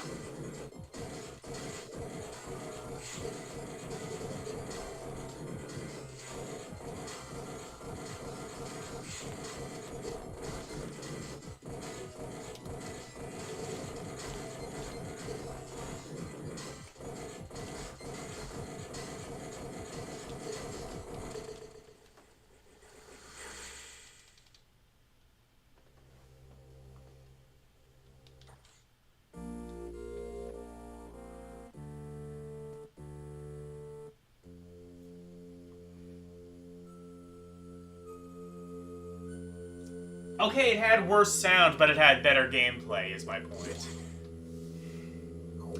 Like, I think this sounds worse than Super Metroid, but I personally, I don't even necessarily want to say it plays better, I just kind of personally prefer it. Like, I can like a game and not like an aspect of the game.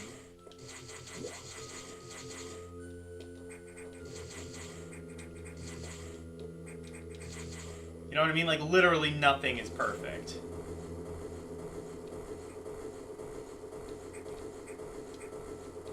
Everything is going to have its own flaws, and, you know, ultimately it also partially comes down to personal preference as well.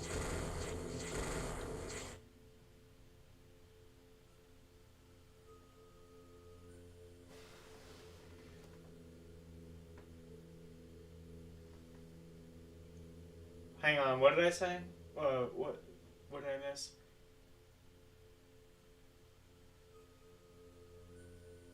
I think you want to get it on... And... Oh, get on it and shoot it. Okay, I see. Nothing wrong with Aria, but you prefer the unique weapons in Symphony of the Night. Well, I mean, after this game, I plan on playing Symphony, so...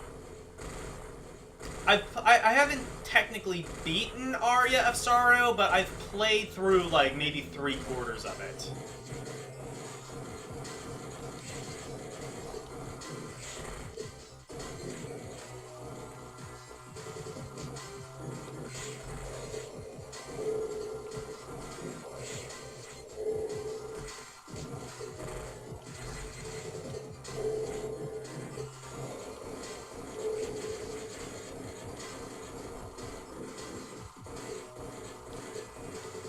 Okay, I can't get on top of it.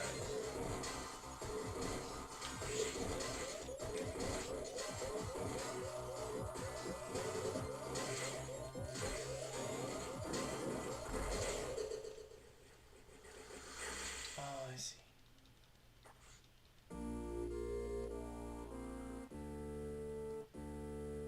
That's true. Symphony does have like more like characters and shit to unlock, so there is that.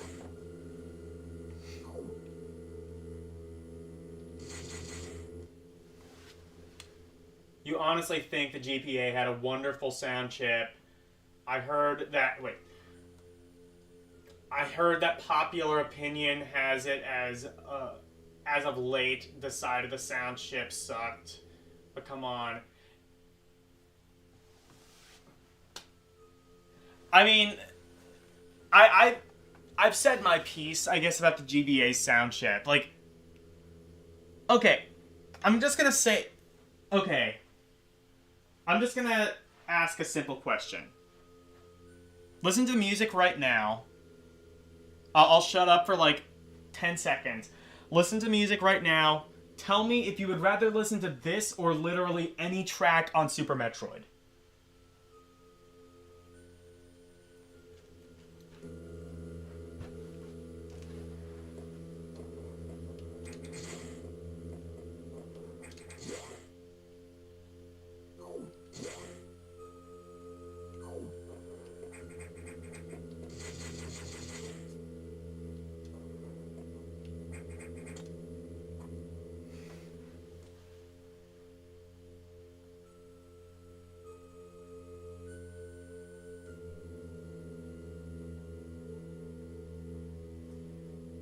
Game Gear. Like, the console has a sound. Like, isn't that kind of true of kind of every, especially retro console? Like they had sound processors. Like Genesis games more so than anything sounded really samey. Like you can listen to just about any song from the Sega Genesis library and immediately pinpoint what system it's for. Same thing for NES, same thing for Game Gear, same thing for Game Boy Advance, Super Nintendo, Atari to the extent that it had music. You know what I mean? Like,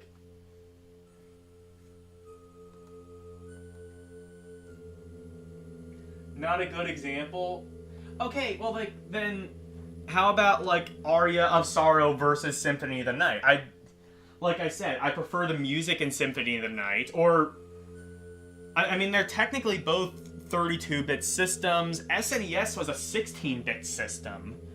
Or even, like, okay, what about this versus even the original Metroid, or even Metroid 2? Like, yeah, technically those systems have inferior sound processors, but they have their own style. 8-bit aesthetic is a real thing. Nobody goes back to shitty Newgrounds Flash music with shitty Newgrounds Flash quality.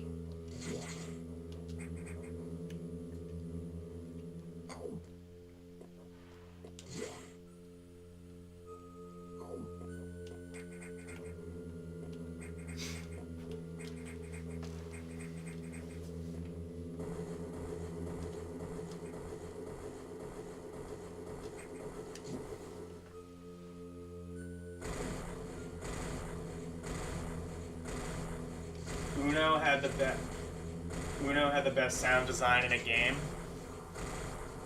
I mean, obviously.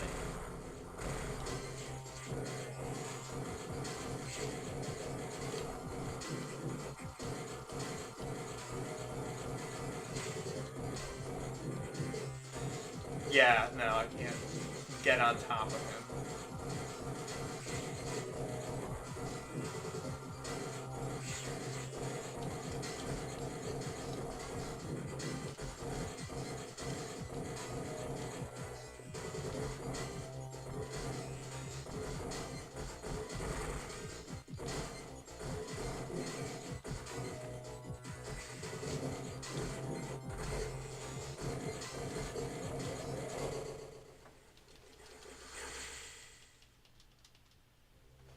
Hang on. Did you talk to LCX about... No, yeah, that happened a while ago. He said it sounds kinky.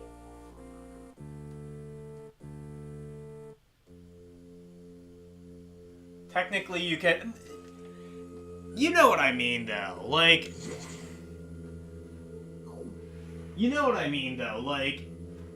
I'm not talking about, like, Flash with the benefit of, like, higher internet speeds and, just better computer technology. Like, Flash, when it finally died off in 2020, was a very different thing from Flash in 2003 or whenever, the Game Boy Advance, 2001, 2000 to, like, 2000, whenever it was big. You know what I mean? Like,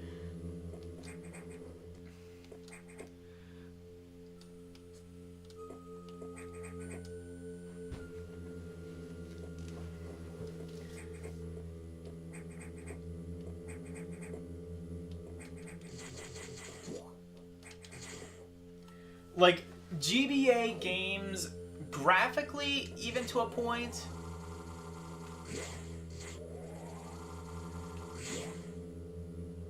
GBA games kind of like feel, they don't feel as substantial as something like on a Super Nintendo. Well, no, I guess maybe that's... Maybe Castlevania will return in 2036. I mean, they'll have to figure out a way to make it a pachinko machine, but yeah, probably. Figure out a way to get the core gameplay of Symphony of the Night into a pachinko machine. Do that, and maybe Konami will think about Castlevania. Blessing the almighty plebs with the Castlevania thirst they so hunger.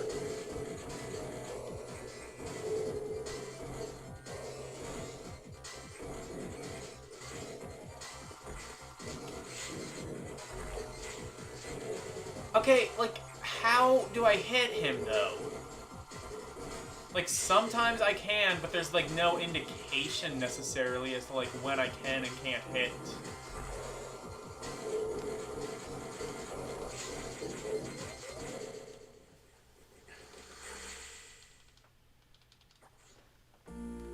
Konami just opened a new game studio. Is it like an actual game studio, though? Well, I did hear they're, well, I heard they're coming out with a new Silent Hill game, but apparently, like, people are complaining about that, so... I mean, honestly, even if it's like a microtransaction riddled hellhole, let's just be thankful that Konami is releasing a new game that isn't just Silent Hill Cowabunga Collection. It's the same shit you bought 30 years ago, now repackaged. Because that's what we are, we're a nostalgia brand now.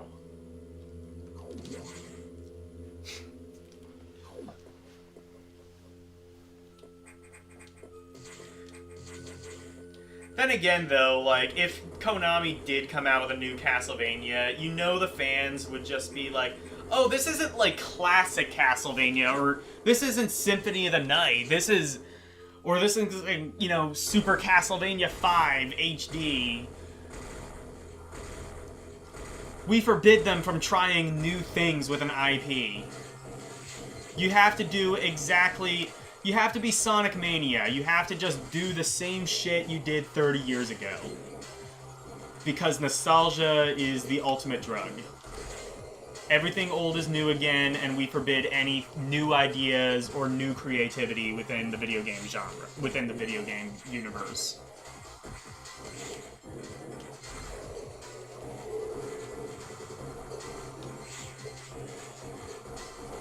How does this work, though?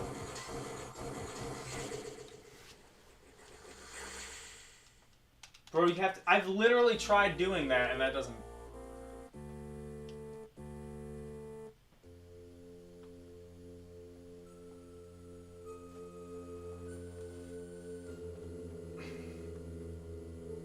Nostalgia games of Miku, take your pick. Yeah, exactly.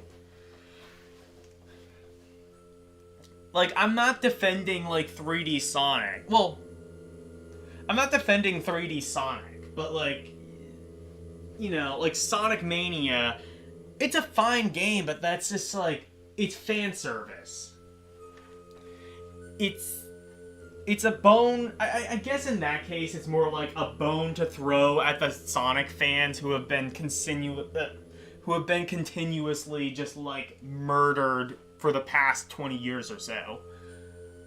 Like, the first couple were okay, then you had, you know, Shadow, and Sonic 06, then Sonic Unleashed, which I guess, you know, Sonic Unleashed and Colors Generations had their fans, but nobody's saying it's the quality of anything they put out in the 16-bit or even the Dreamcast era.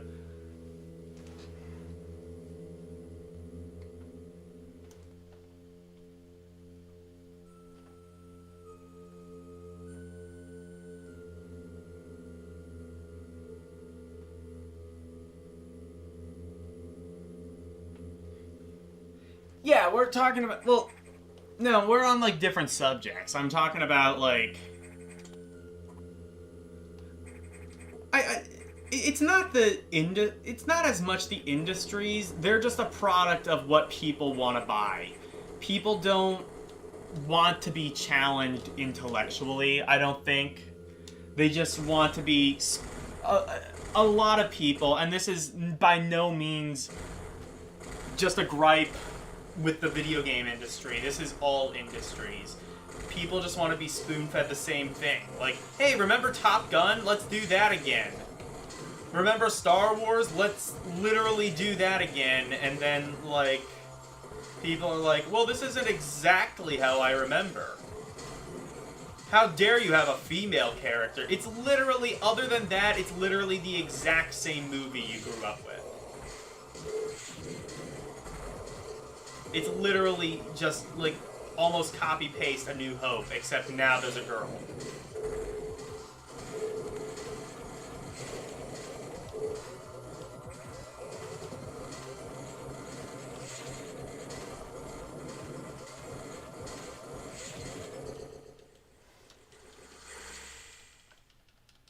Hang from the top. Okay.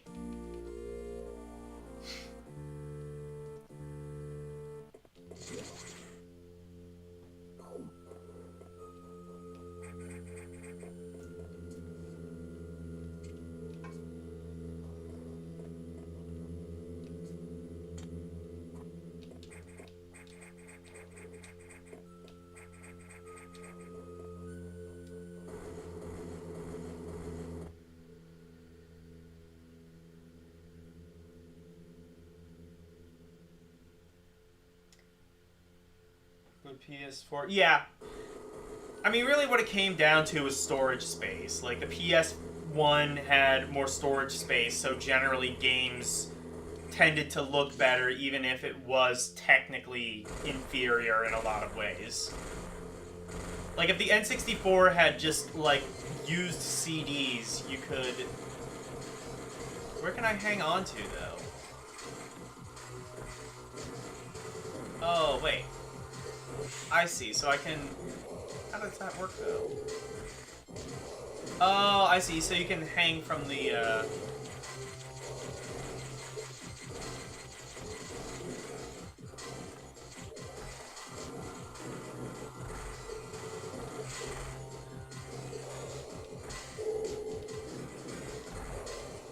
Okay.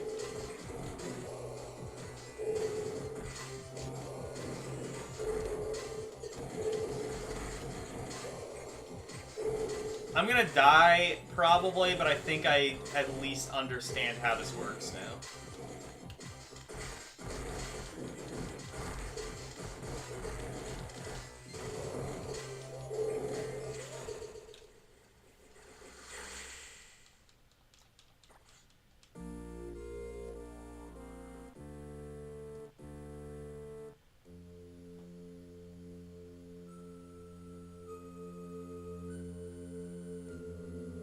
I guess that's true. Well, like, a lot of those games... I mean, a lot of games in that generation, in general, just haven't really aged well. Like... And that's, like, multi-faceted, too. Like, they haven't aged well because... Okay, they haven't aged well because of graphics. Okay, fine, that's one thing. They also haven't aged well in terms of gameplay. The graphics, though, are actually, I'd say, the most forgivable part. Because, like, that really is the era of, like, okay, it looks like shit, but that's because you're playing on a modern TV. Like, especially, like, a lot of, like, the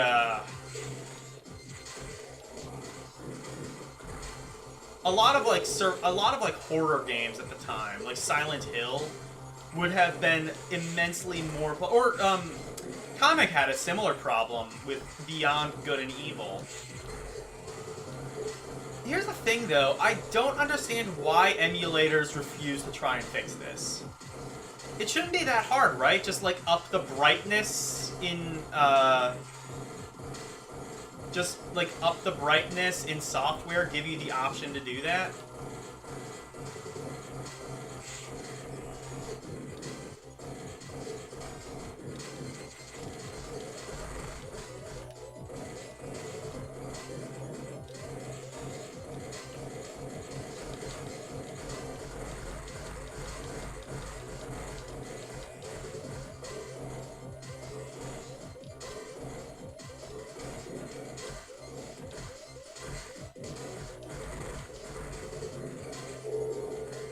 How am I still alive? I should have died, like, a long time. Okay, there we go. How did I live that long?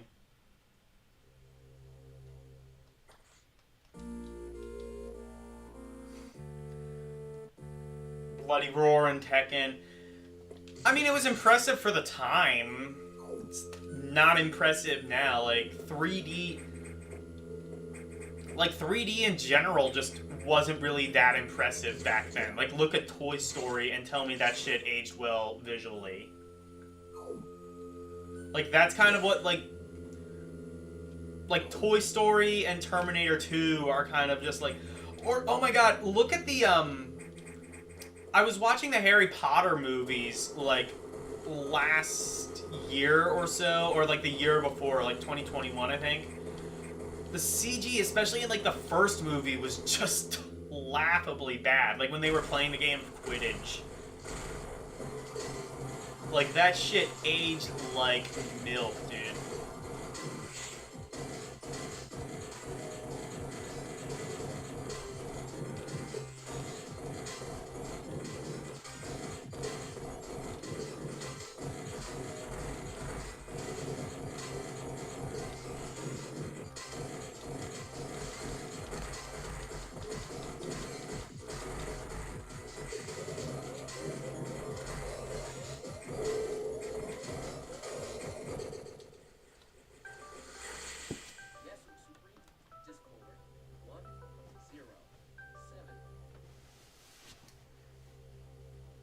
Yasuke is messaging me, apparently. Can you hear me?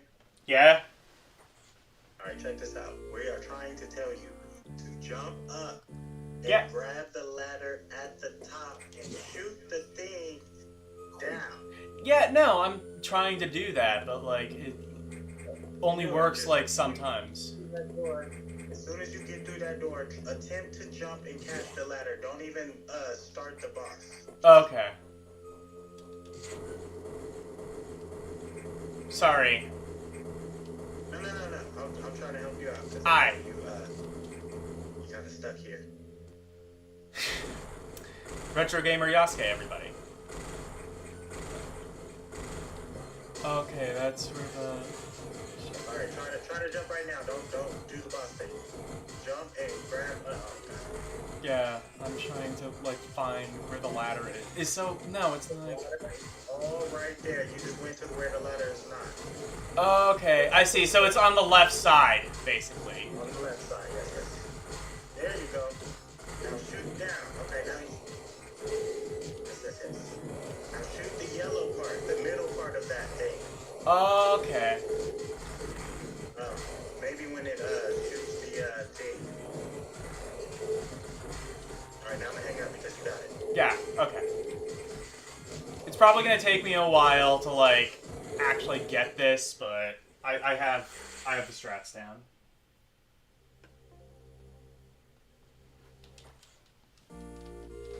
Special guest star Retro Gamer Yasuke. Apparently he was, like, recording Mobile Legends video while watching my stream, so it is entirely possible that me yelling about whatever the hell I was talking about earlier is gonna bleed through into his video. That would be great.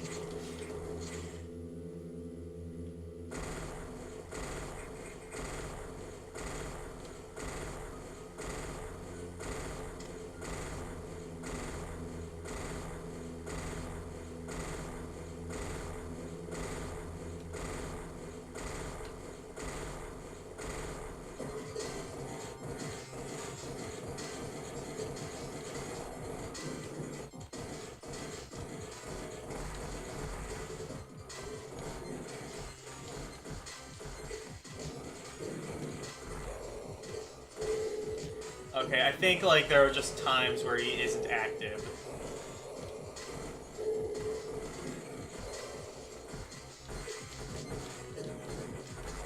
Or no, how? Okay, now it just doesn't work. I don't. Now the next question is like, when is he active? When can I shoot him?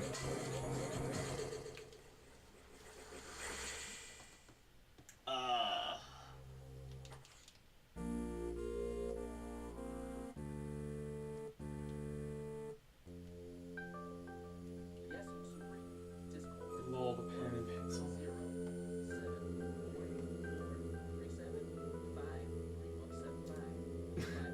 I should just have it read off the numbers of like whatever.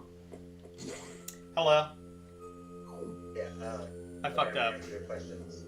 So, whenever it's not shooting the thing back at you to create the 2 firewalls, is the best time to shoot that thing. Okay. I would say stay where you are once you touch the ladder and only move out the way when the bomb is coming up towards you. Okay. And then shoot the hell out of it. And you got that shit. Got it. Alright, peace out. Peace the fuck out. Fuck the peace out.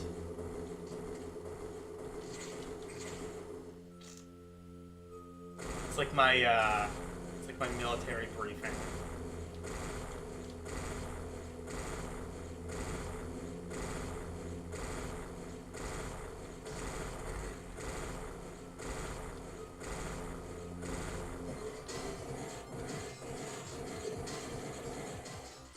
I have to like get off the ladder to like activate the boss.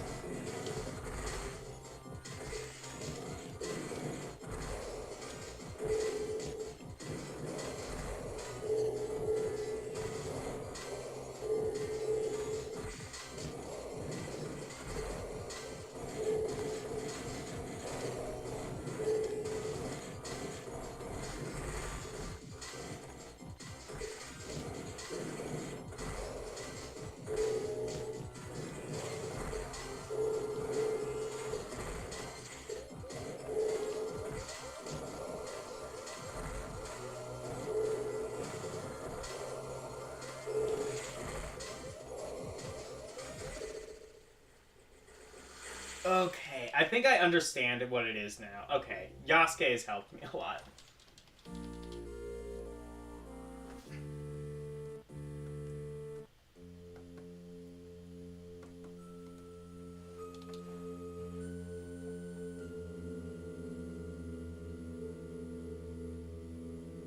Spam specifics. Sub-weapon that you find in some... Yeah, spam the... Yeah, I almost had it. I think I, like...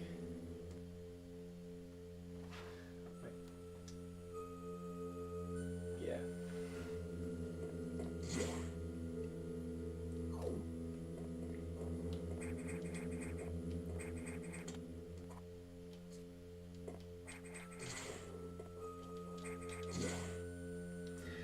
For what it's worth, I think I'm, like, not far from the end of the game.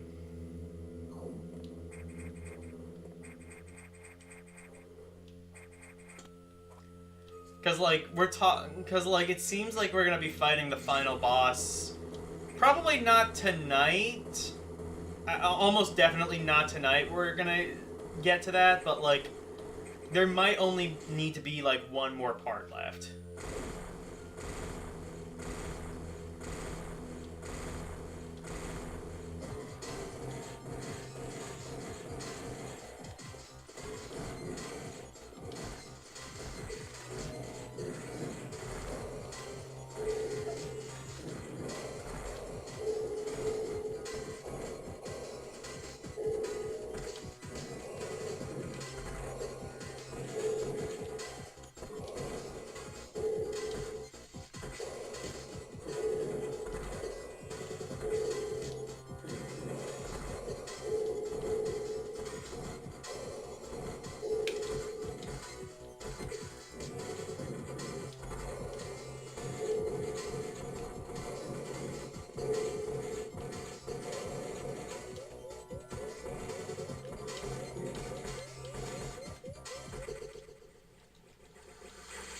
Yeah, there was like no...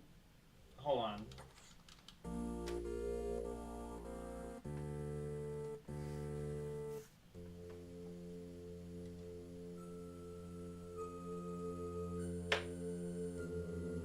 Search for an extra. Well, I'm at like max. I'm at like the most health I can get.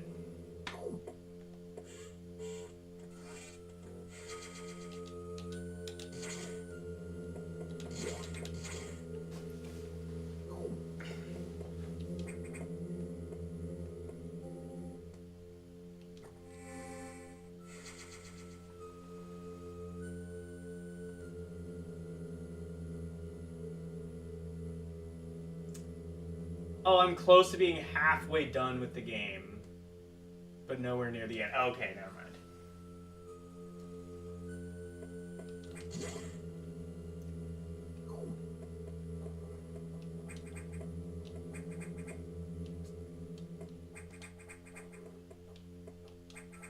I keep forgetting I have to go back.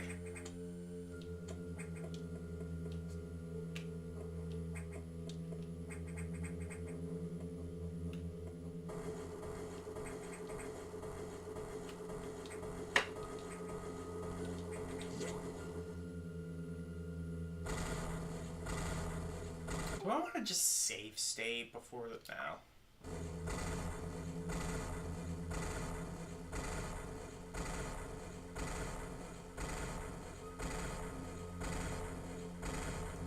Like, that wouldn't be cheating. It would just... Yeah, you know what? I'm gonna do that. Because it's not like it's cheating, really. It's just like...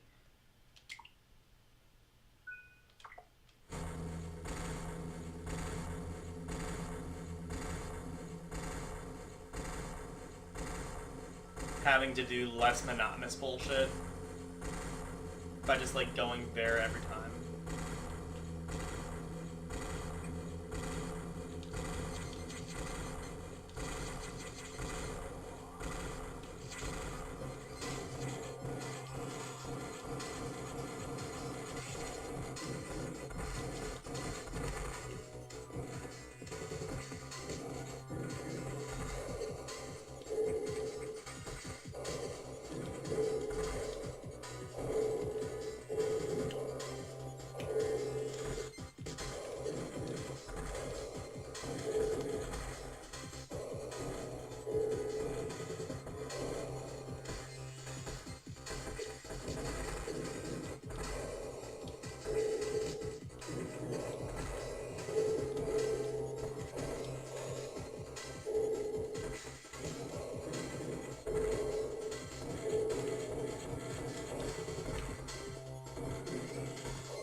Yeah, he said...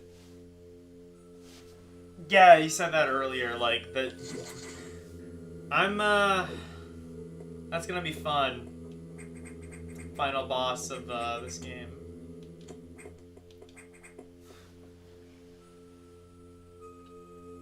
It's not cheating to use save states, just know that you didn't beat the game the way it was originally. Fair enough. I mean, this isn't really cheating, it's just like... Save states in general are cheating, I would say, but if you're just doing it to, like, fast track to the boss... That's just convenient.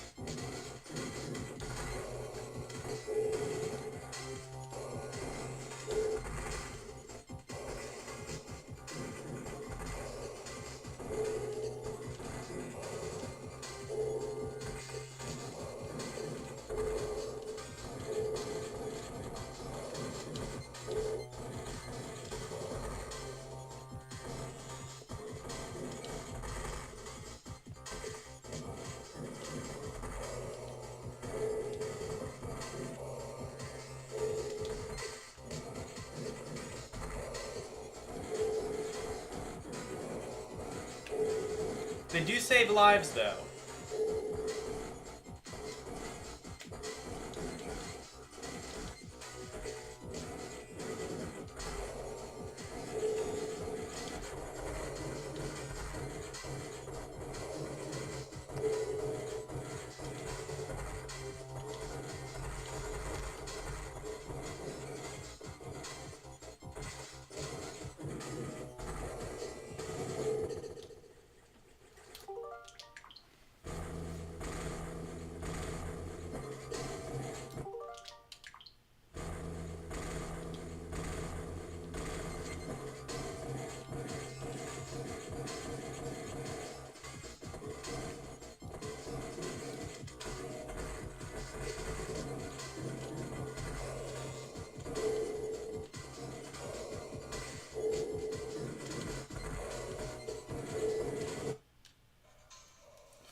Like, disconnected. I'm gonna need to get a new power supply for the Switch at some point because this one I think is loose and like keeps shorting out.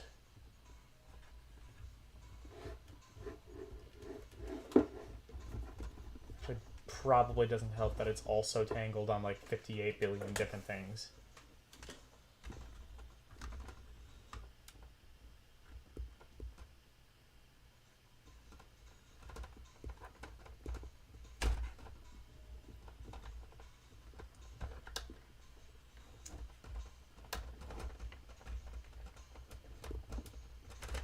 You know what? Fuck it, I'll order it tonight.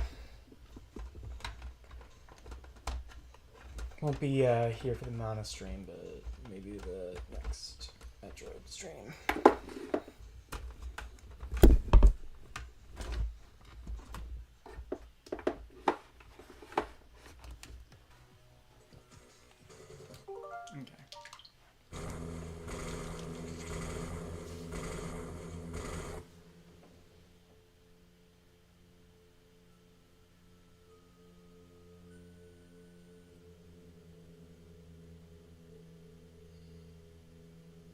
Stop chasing him,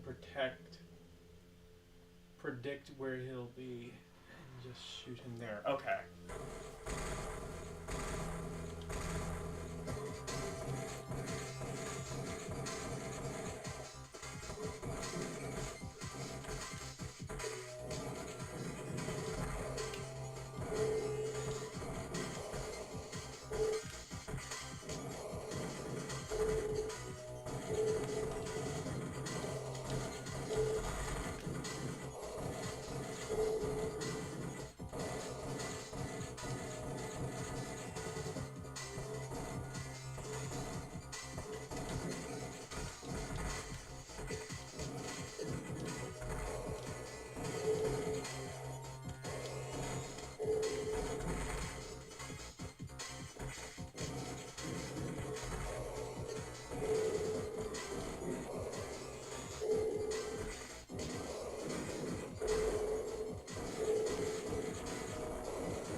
Nice. Oh, you can get like 2 shots in on him sometimes. Okay. Cool.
Oh, I understand now why you have to, like, where it's like you have to hit him in the center.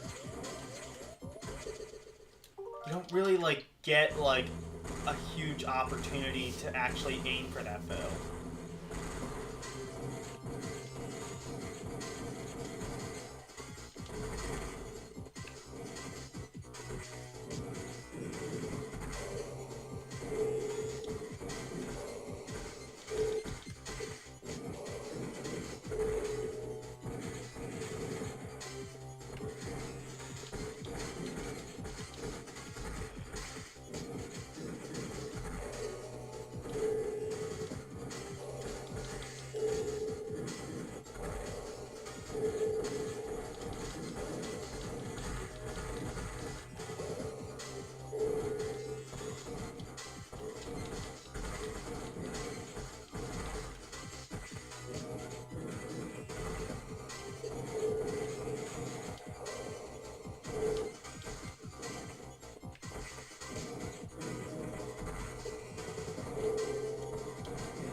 Okay.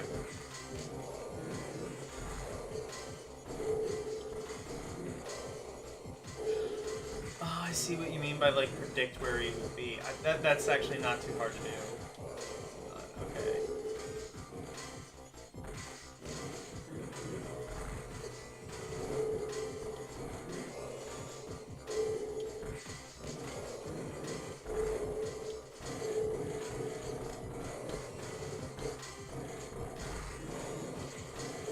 Well, it is kind of hard to do, but it's not impossible.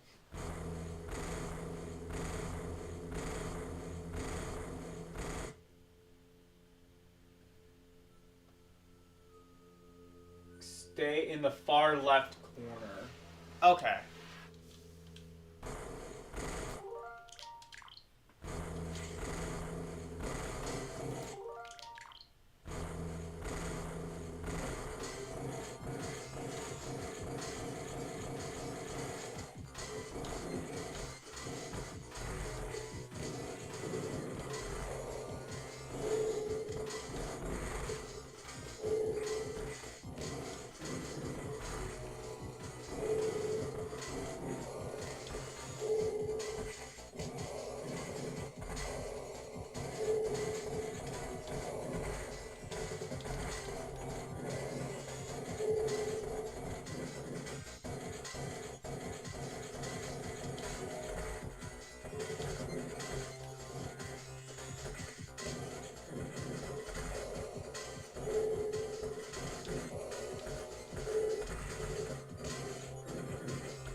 Oh, I can get like 3 hits on him. Shit. Okay.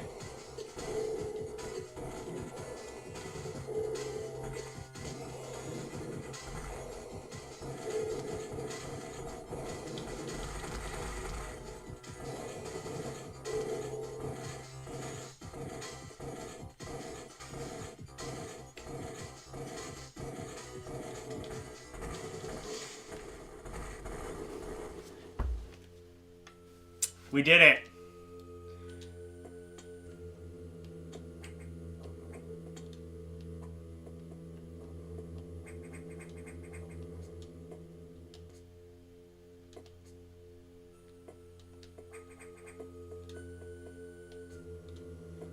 Wait. Is there something I'm supposed to get? No, I guess not.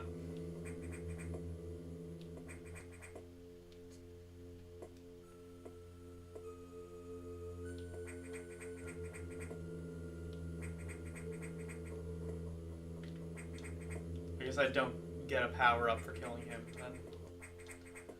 Or wait, maybe.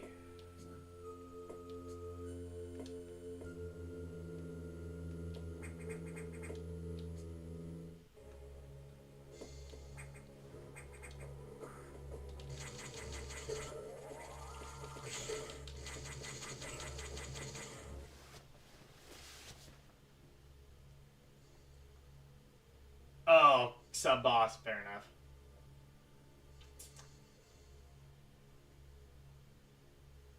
Also, thanks for the GGs.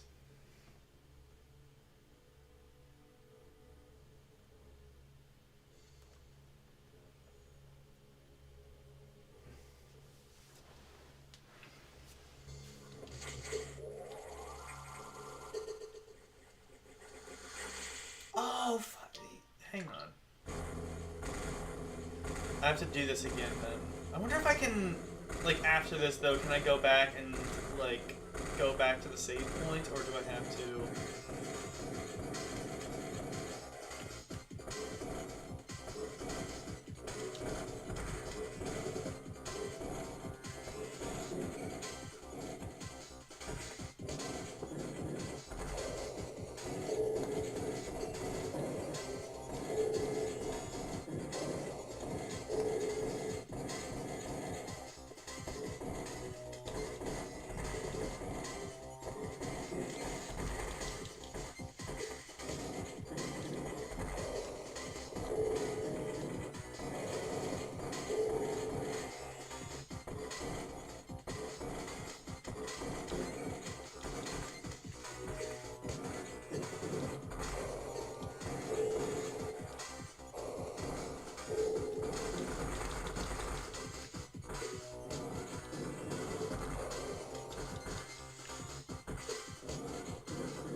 Yeah. Are you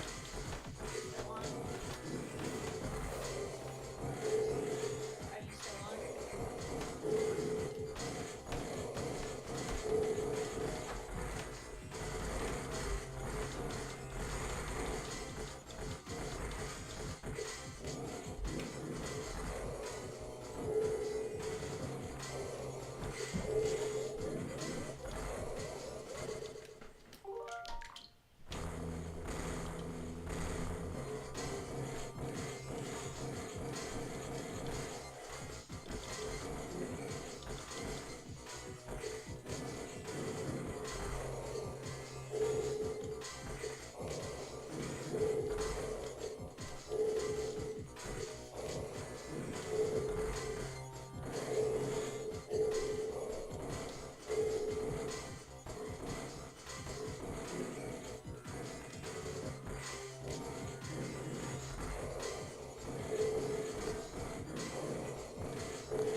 We're talking about Guns N' Roses? Yeah, they suck.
Oh, thank God. Okay, I can go back and make a save point.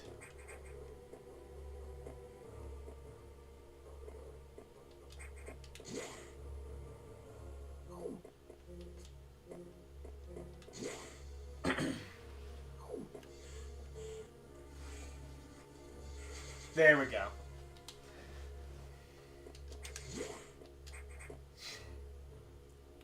Is that missile text?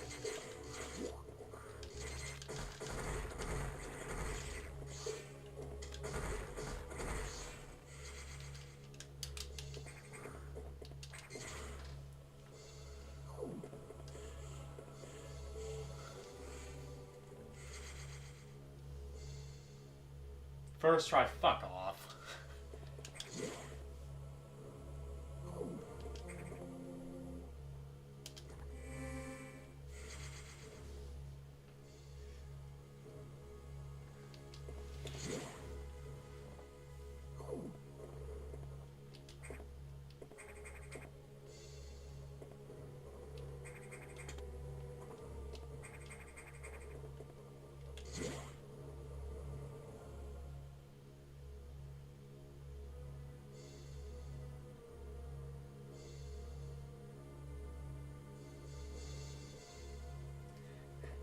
Now do it again. Kiss my fucking ass, Wolfpack. I'm not doing that again.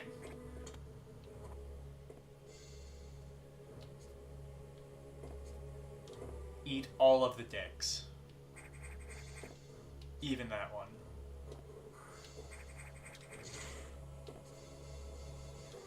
So what's this way? Oh.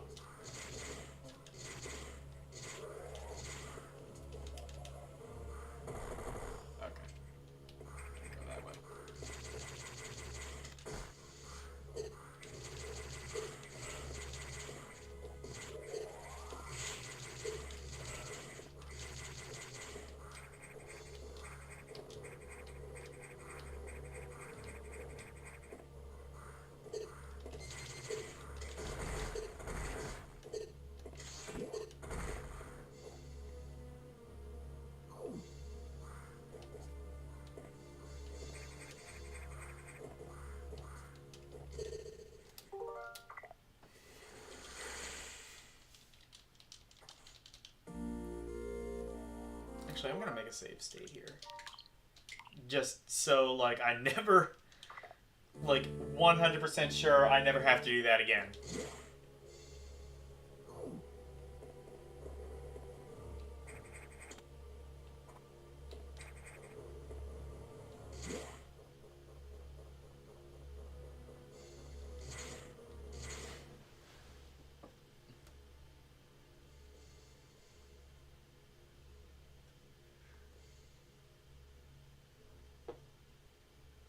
It was a conspiracy to keep you at that boss. It was a Metroid collusion. Yeah. What about the jungle? Well, I mean, like, you know, I still haven't forgotten about the jungle conspiracy. The Great Jungle Conspiracy of 2022. You know, I'm not saying it was Jewish space lasers, but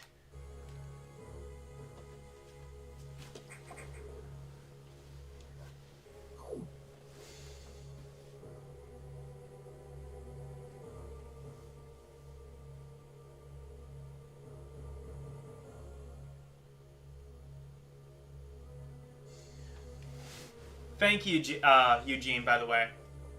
Didn't know you were still here. I'm sure you caught some wild conversation and you loved every minute of it.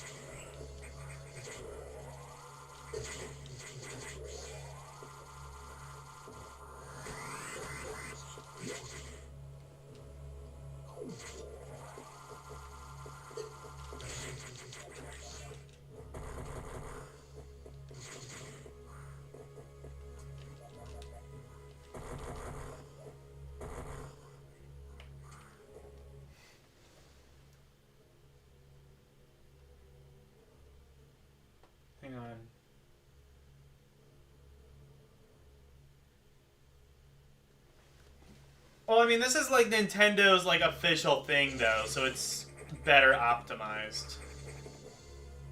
Except for N64, which would like sometimes delete your saves and didn't even have a memory pack until like a year in. Or didn't have memory pack support rather until like a year in.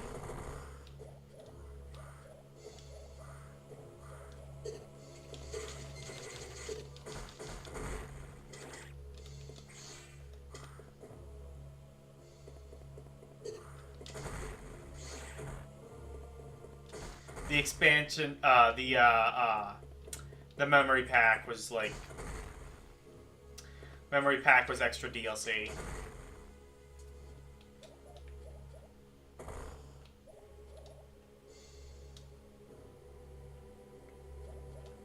You had to pay John Nintendo an extra $350 for the ability to save your games on the expansion pack. It was great.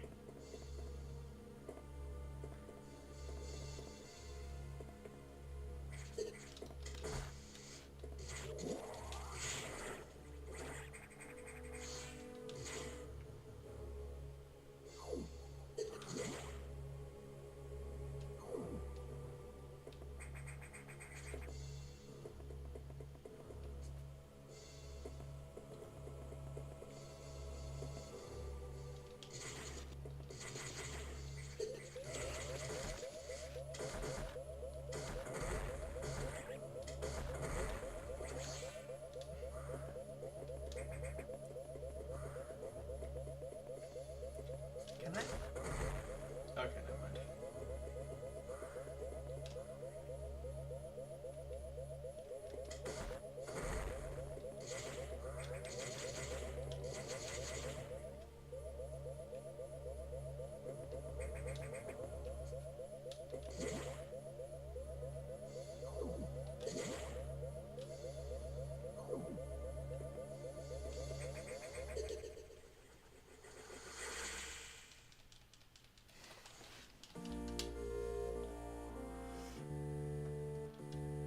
Is that true? I thought their NES and SNES. Hang on.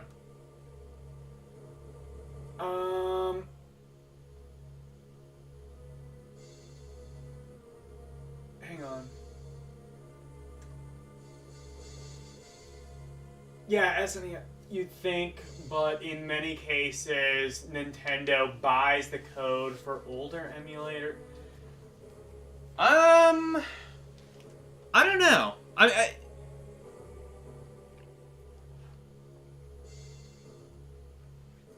mean, honestly, that would make sense. Why bother, like, building something when something that already exists? Like, it would probably cost less to just, like, buy... I mean, shit, would Nintendo even need to buy it? It's freeware. Like, there are, like, emulate... Like, you can use, like, Nestopia or SNES 9X, like, however you want. Like, what are they gonna do? It's freeware. It's available for free to use however you want. You could maybe argue it's immoral to, like, charge people. I mean, you could, yeah, you could argue it's, like, immoral to charge people for something that's available for free, but, you know, it's available for free. You can do whatever the hell you want with it. And also, like, technically, and also, like, even if Nintendo is using other people's code, they optimize the games to work on their platform. Like, if you ever try... Like, you can use an N64 emulator on Wii. It is not going to run nearly as well as anything on the Virtual Console, because Nintendo has to, like, optimize it. Like, there are N64 emulators on Wii. They don't run full speed. Like, you know, Virtual Console, where you can play Super Mario 64. And I mean, like, obviously, like, if you're in the know, you notice inaccuracies, like the really dim picture of the old Virtual Console anyway. That's kind of been rectified now because, you know, technology's surprisingly gotten better since 2006. But, like, you can't play Super Mario... Well, you can't play, like, Super Mario 64 full speed on an N64 emulator. There are N64 emulators you can get for Wii if you, like, hack your system and install the homebrew channel. It's not going to run full speed. NES will run full speed, SNES will run full speed, but even then, like, there are, like, you know, probably optimizations that Nintendo makes. Unfortunately, like, at no point has Nintendo ever thought, hey, let's make the buttons remappable. Except I think they might have? I can't remember if, like, No, I think the Wii U actually was, like, the one time where they were like, hey, you know what? Let's actually make the buttons remappable so that B doesn't necessarily have to equal B and A doesn't have to necessarily equal A. And you can just, like, remap it to the SNES controller layout, which is infinitely better.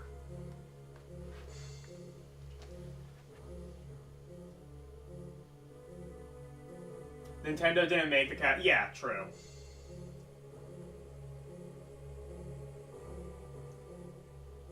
Found the initial programmer's notes and said older. Yeah, well, like, I know, like, well, like, there was, like, controversy, like, a while ago from, like, the Retron 5.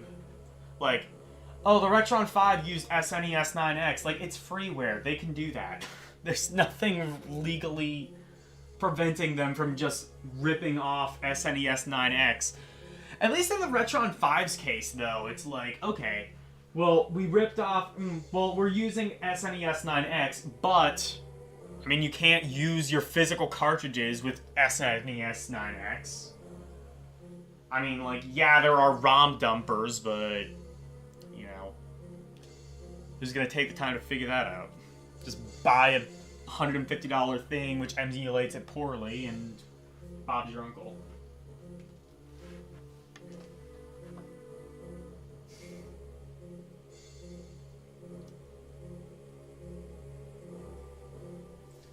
Is the Wii's hardware limitations causing...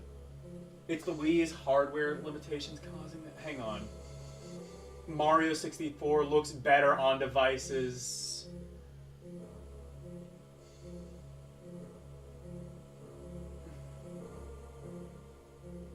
The best version of Super Mario 64 is the PC. Well, yeah, obviously, but I'm saying, like... Yeah, obviously, like, I'm not saying, like, Mario 64 on Wii is the best way to play Mario 64. I'm saying it's a playable version of Mario 64 that Nintendo provides you, whereas if you downloaded an emulator, it would run like shit. Because, again, Nintendo does do, like, optimizations. And occasionally they'll actually, like... This isn't, like, a point, like, for or against Nintendo, but, like, occasionally they'll actually, like, change the ROM. Like, if you look into, the different ROM revisions of Ocarina of Time, they're, like... Ever since, like... Ocarina of Time... I would go as far as to say Ocarina of Time is, like, the video game equivalent of Star Wars. Like... Even if you think you've seen the original version, you've probably never seen the original version.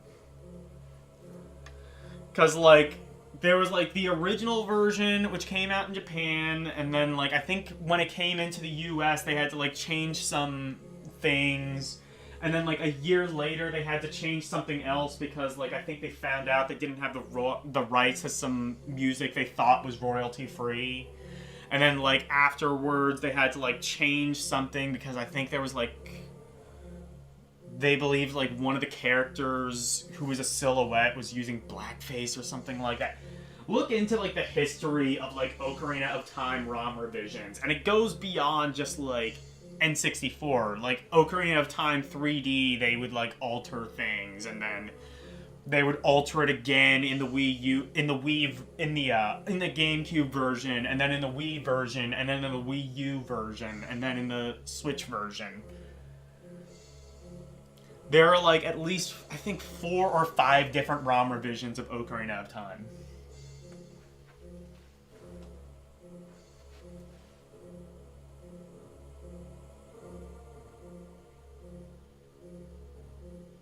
And change some of the code, which makes it proprietary.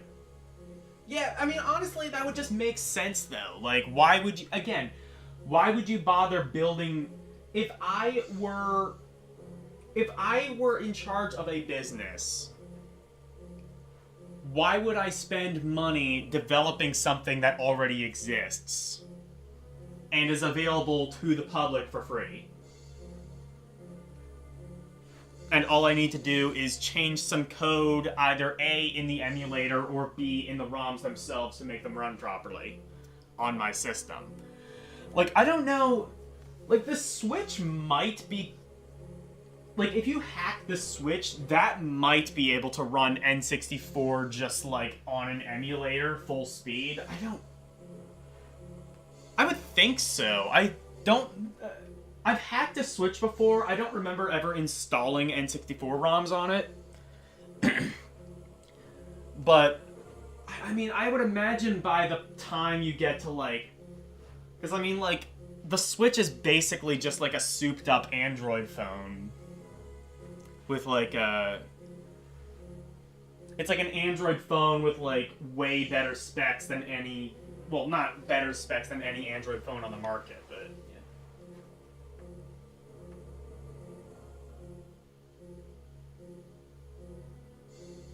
Ocarina. That's how it's said, right? Well, yeah, they ultimately did re-release... They did ultimately, like, remaster Ocarina of Time.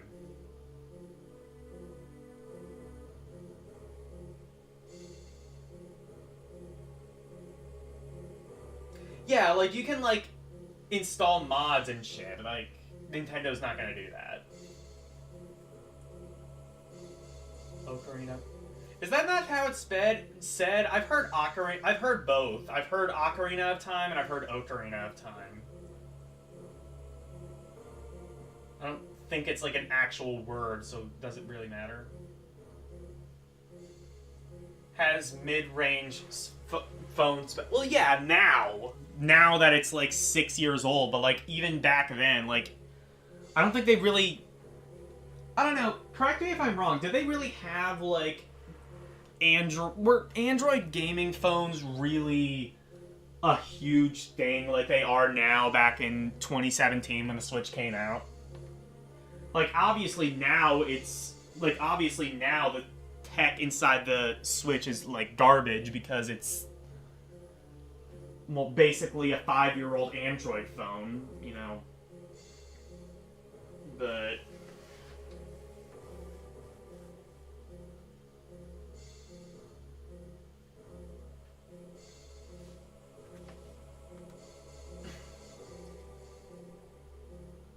is like 3 generations below Snapdragon 860. Yeah, well, I mean, obviously they aren't gonna, like... Nintendo couldn't predict the future, and also, like, Nintendo is always kind of... Like, that's always kind of been the MO for Nintendo, too, is, like... It's sort of an idea that they got from Gunpei Yokoi, which is... Don't worry about, like, necessarily having the latest and greatest hardware. They did occasionally. You know, like, SNES was, like, the most superior gaming platform on the market for a while. Like, when it came out. And the N64, in some regards, also was. The GameCube, again, in some regards, also was. But then, like, starting with the Wii, they were kind of, like... Okay, let's not focus on having the latest and greatest. Let's focus on having technology that is just good enough so that we can sell it, so that we can undercut the competition with price and make it more accessible to casual players. That was their strategy for the Wii. We all know how that turned out. And then they tried it again with the Wii U, but by that point the market had already changed and a bunch of other reasons why the Wii U failed, but... Yeah. But it honestly kind of started with Gunpei Yokoi because like that was kind of like the MO with like the Game and Watch. Like yeah, there were like there were actual LED games that were arguably more technologically impressive than the Game and Watch when it came out. I mean, there was the Microvision. There was the Microvision, but which had like interchangeable cards over a decade before the Game Boy did. But again, Game & Watch was cheap and they could undercut the competition. Same thing with the Game Boy. Yeah, the Game Gear was, you know, it had a full color screen and it had, you know, the graphics of something that was technically still very much on the market. You know, like the Game Gear, if you think about it, like the NES was still Nintendo's biggest console, and Sega released something that arguably had better graphics than it. I mean, and that is true. The NES, the Master System, which is essentially the original version of the Game Gear, if you look at the technical specs, not counting like, you know, later memory mappers and things like that, Master System is technically superior to the NES. Now, the NES was upgradable, which was the Master System's downfall. They, of course, allowed special chips to make it more technically superior to the Master System. But if you just ignore those chips, Master System is... And I think even, like, after you, like, add in all those chips, I think the Master System might have had slightly more RAM. Tiger LCD games were popular until even the mid-90s. True. Yeah, I mean, like... Game Gear was stronger than NES. I mean, yeah, like, again, if you don't count, like, special hardware, like, you look at something like Mario 3, you couldn't do Mario 3 on a Game Gear. I mean, you could do Sonic the Hedgehog, but even that was kind of compromised. Like, it took like 3 or 4 entries for them to even include a spin dash. You know what I mean? Like... And then once you get into, like, Japanese exclusive, like VRC6 with, like, range point, that's just, like, the Game Gear is just like, no, we're just... We can do Shining Force. We can't do, like, range point. We can do Shining Force. You know. Yeah. And also, like... But no, like, the Game Boy was cheaper, had a lower cost of entry. The games, I think, were even cheaper. Also, it didn't take 6 AA batteries. Also, the batteries that it did take lasted, like, 3 times as long as the Game Boy. Or, 3 times as long as the Game Gear, rather.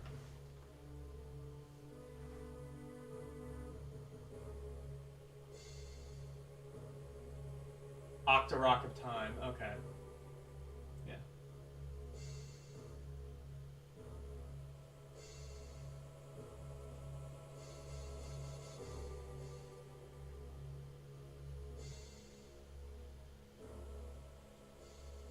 Modern flagship phone. Well, I mean, like, even PS4, even when that came out, that was really... You know, like I remember, like, when that generation happened, like, both of the consoles were really underpowered. And it's because, like, it's just a case of, like, they have to spend years developing a system to compete with a PC that's infinitely upgradable. Well, infinitely upgradable to a point, you know, obviously. But...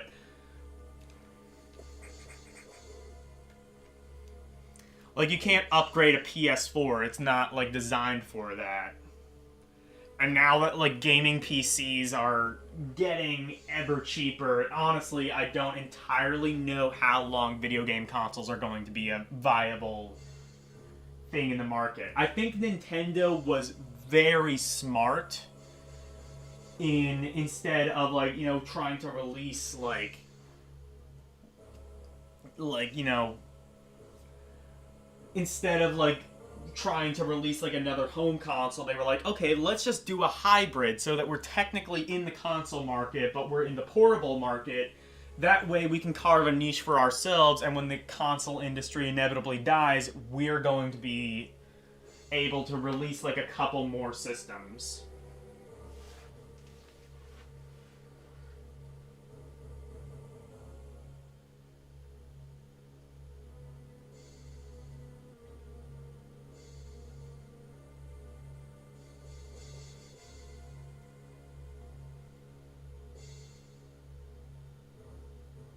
Discontinuing their products will make them lose.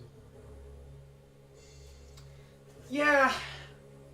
Well, no, like, here's the thing though, they're kind of right.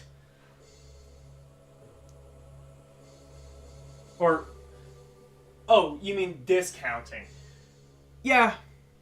No, fair enough. I mean, but like, here's the thing, they will do it eventually. Like, every console since the Nintendo 64 has had Nintendo Select. Or Nintendo... What was it called? Was it called the Player's Choice, I think, on the N64 and GameCube, I want to say? And then with the Wii, they did the Selects. But, actually, Super Nintendo might have had, like, a version of that, too. But, like, basically, they would, like, take, like, the best games on the best games they released on the system, re-release them at a lower price. And they do that, like, once the console is, like, waning in value. And once the Switch is phased out, we're gonna start seeing Mario Odyssey being sold for $29.99. Because that's how Nintendo has always done things. Your phone can emulate a Switch. I don't think they have Switch emulators for mobile. It probably could, though. Like, again, Switch is just... Honestly, I don't really know if there's any technical reason you couldn't emulate a Switch other than just, like, legally Nintendo would just kick your ass so hard you'd be wearing it as a hat. Because it really is just, like, theoretically, couldn't you just, like, slightly modify Switch games to, like, work in BlueStacks? Because they are basically just... Like, the Switch basically entirely uses a forked version of Android.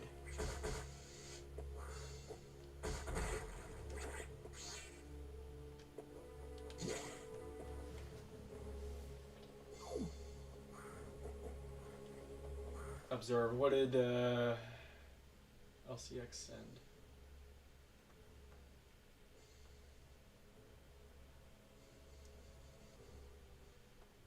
New update, Switch emulator. So there is a Switch emulator for phone? So far, guys, the 129 to 130 is fine. I want to see.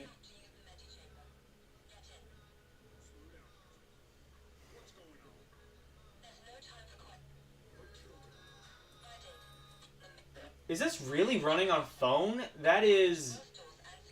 I mean, I imagined it wouldn't take that much to run it. I didn't think it could run that well, that fast.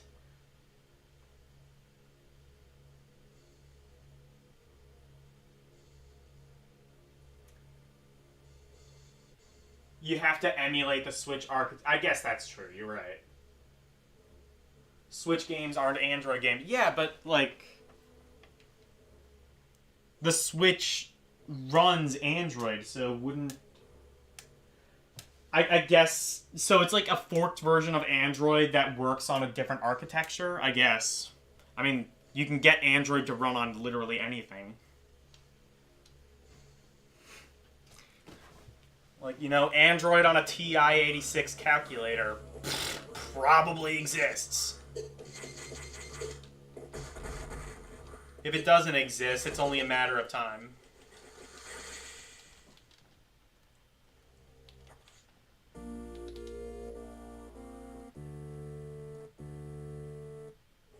Consider that your phone has 2.93 gigahertz. Damn. The other thing, though, that is worth taking into account is, like, technical specs are only a fraction of, like, how well something runs. It's also optimization. I was talking about this, I think, in one of your streams. It might have been one of mine, but, like, the iPhone has, like, I think now they're up to, like, 6 gigs of RAM, but for a while they were only, like, 2 or 4 gigs.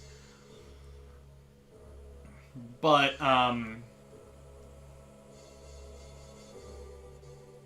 like, the iPhone, like, it does that, and you can actually look at, like, benchmarks. It has considerably lower specs often than, like, than a lot of Android phones, but it's comparable benchmark-wise. Because it's optimized better.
Is still on DDR3. I don't know what the hell my computer is at. I literally looked at the specs of my computer on stream and I don't remember what the hell they are. Dance Dance Revolution 3 RAM, yes. Random Access Memories, the quintessential Daft Punk album.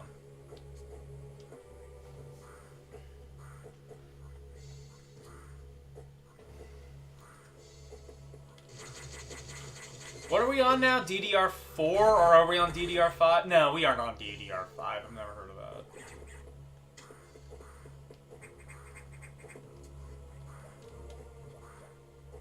I used to be, like, really into, like, PC shit, and then I just kind of, like, gave up.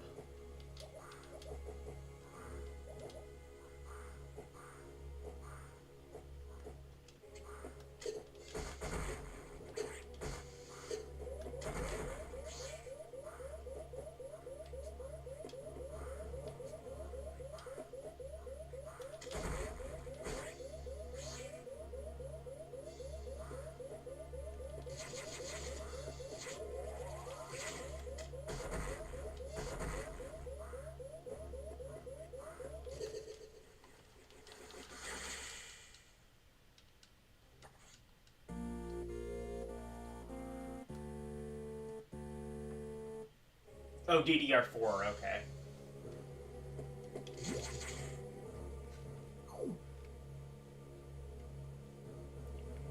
I don't even know what the hell any of that means. I guess it's like a... I don't even understand how it's like... There's an Intel i5 and an Intel i7, and there's no Intel i6, I don't think. And also, they've had, like, the i5 and the i7 for the past decade.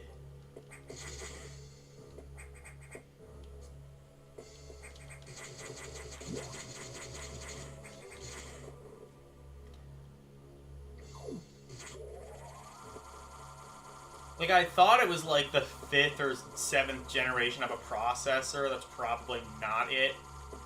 Because again, like, that would imply the processor technology hasn't like, upgraded in the past, like, decade, and, well, it virtually hasn't.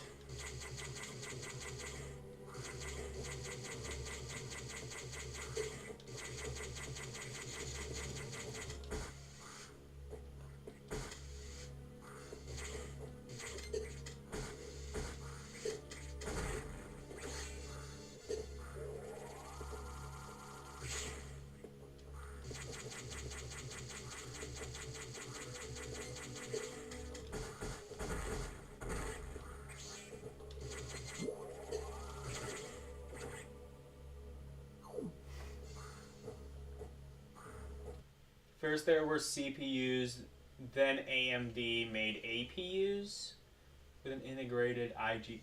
Fuck off.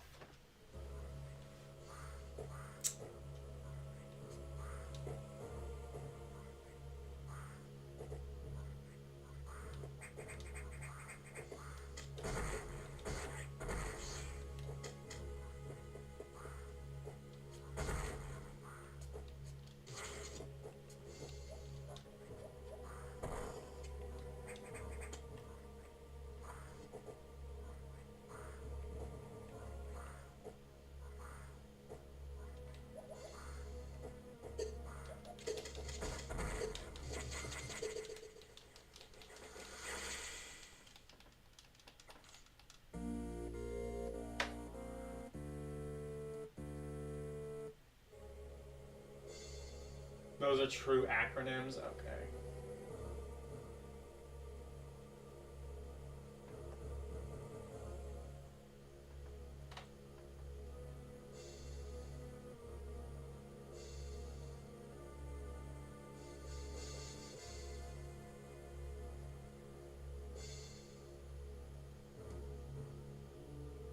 As an APU, I mean, I see. So, okay, so AMD does like a similar. Got it. I don't know. I've never owned a computer with an AMD processor. From what I hear, I was gonna say they're absolute dog shit, but apparently, Intel's been like really shitting the bed lately. From what I hear, and I see it in their advertising. It's just like really, really tone deaf to what the market actually is.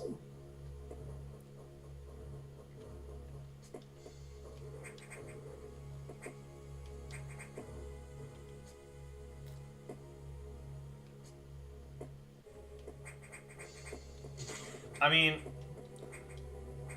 when Apple stops putting your computers, when your processor is so bad that Apple's like, you know what, we're just gonna make our own shit. I mean, it's probably still rebadged something else, but you know what I mean. Like it's not Intel is the point.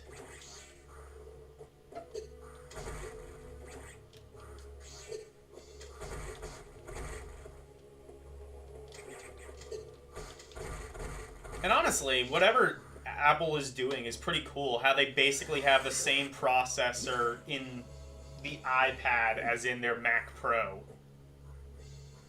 Just presumably it's underclocked. Well, probably very underclocked, considering one has like a fan and I/O and the other doesn't.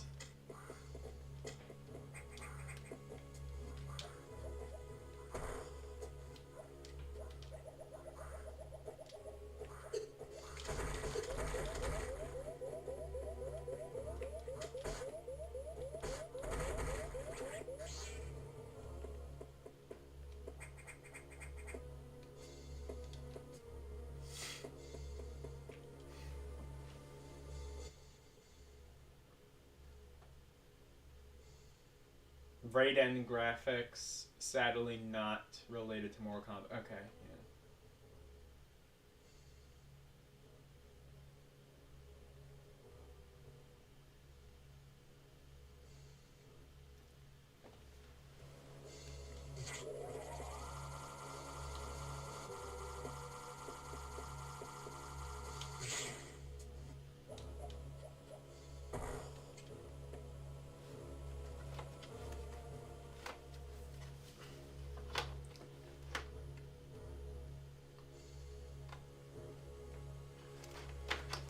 might be like one of the longest times I've streamed in a while. It's been a fun conversation. See if I can like get anywhere on this life, and then maybe afterward, if I don't, I'll oh yeah, it like went to the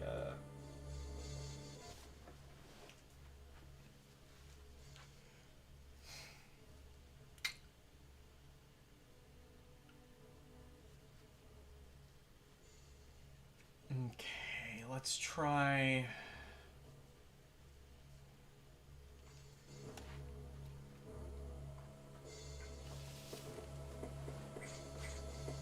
I might just end the stream fairly soon, but we were having a good talk, I think. Good TED Talk. Thank you for coming to my TED Talk.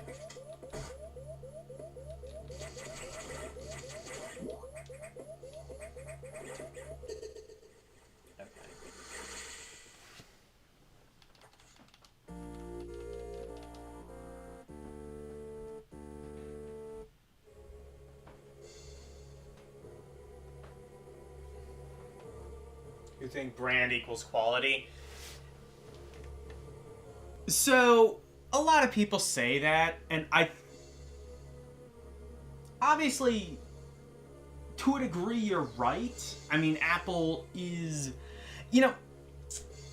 I saw a thing, it was an advertising experiment that I thought was kind of interesting.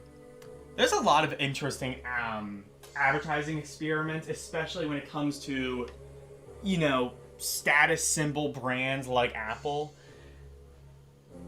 But it kind of goes to, there's an experiment that basically proves there are no Android fans, or there are no Samsung fans. There are people who love Apple, and there are people who really don't like Apple, or people who hate Apple. That's kind of how much of an icon Apple really is. It's like you're either for us or you're against us. You can pretend that you're for something else, but you're just against us. And if you really think about it, that does seem to kind of be I don't really know anybody who's a massive fan of, because there's 40 billion different Android phones. How can you possibly, if your brand is that accessible, how can you possibly establish any sort of cult following like Apple has? Granted, in that case, it's not, granted, that's kind of not the idea, but in this case, but I say, for me, I think Apple is kind of the brand where it's less about brand equals better. It's more about Apple is kind of, because Apple doesn't need to optimize their product for 48 billion different handsets with 49,000 different processors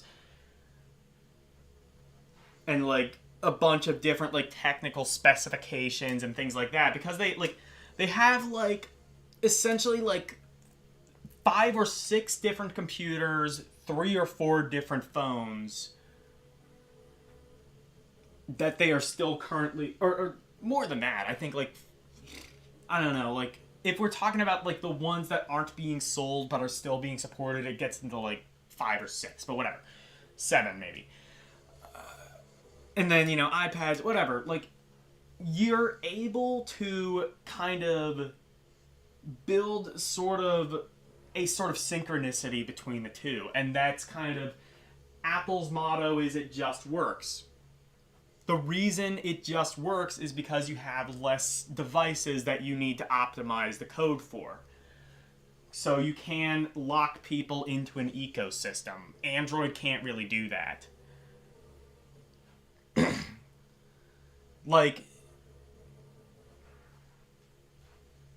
And that's the thing. If I want something done, maybe if I want something done easily, I buy an iPhone or a Mac computer, there are, and I speak as somebody who has a lot of experience with both Mac and PC now. I've owned a PC since 2019, and then before that, I owned a Mac computer for I don't know, like 6 or 7 years, and then before then, I owned like all Windows PCs, and I can say that there are things that PC does that an Apple computer just can't do, and an Apple computer probably should be able to do. But the trade-off is an Apple computer does the things that it does so much more easily and seamlessly. Like, I'll tell you, like, I've spent the past month wrestling with RetroArch and Launchbox and shit just to get, like, everything that OpenEMU has been able to do out of the box.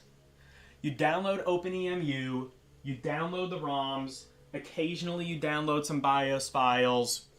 There you go. I mean, like, if you want to get into, like, some more obscure stuff, yeah, you can download RetroArch, but OpenEMU is just such an easy thing to it's just such an easy thing to use. Point. You had an iPhone that just works so easily for $800. You have a $200 phone that does more with minimum effort. Yeah, but, well, okay, I don't think your gaming phone costs $200.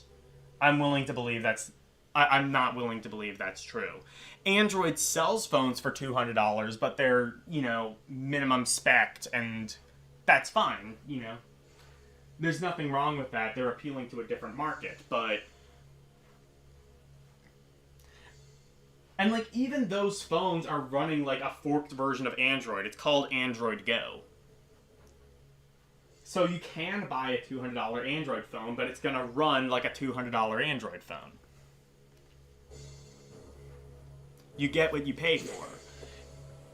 You could argue maybe Apple should at least offer the option, but it kind of goes back to what Eugene was saying, where if you sell something too low, it devalues the brand.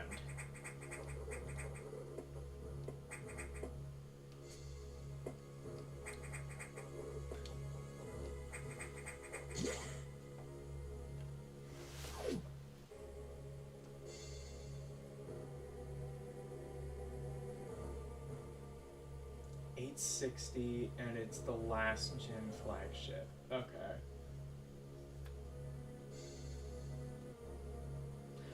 Poco X, I mean, they probably don't sell it in the United States. It's not... Because they aren't going to play by the United States rules by, having the government spy on you every which way. I mean, it'll probably spy into the Chinese government, but whatever. Can't be any more toxic than one we have.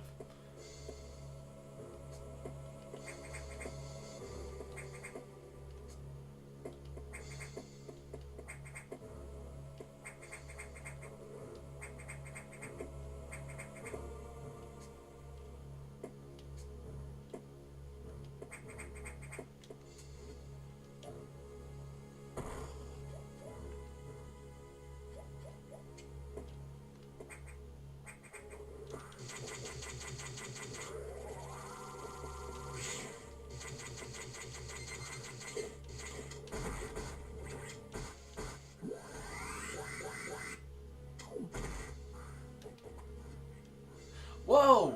Oh, I found a new thing. Oh, never mind. Wait. Oh, wow, wait.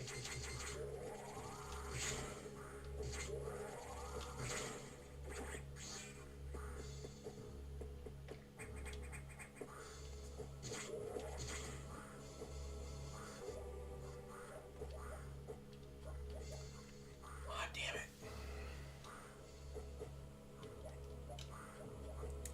go back up there.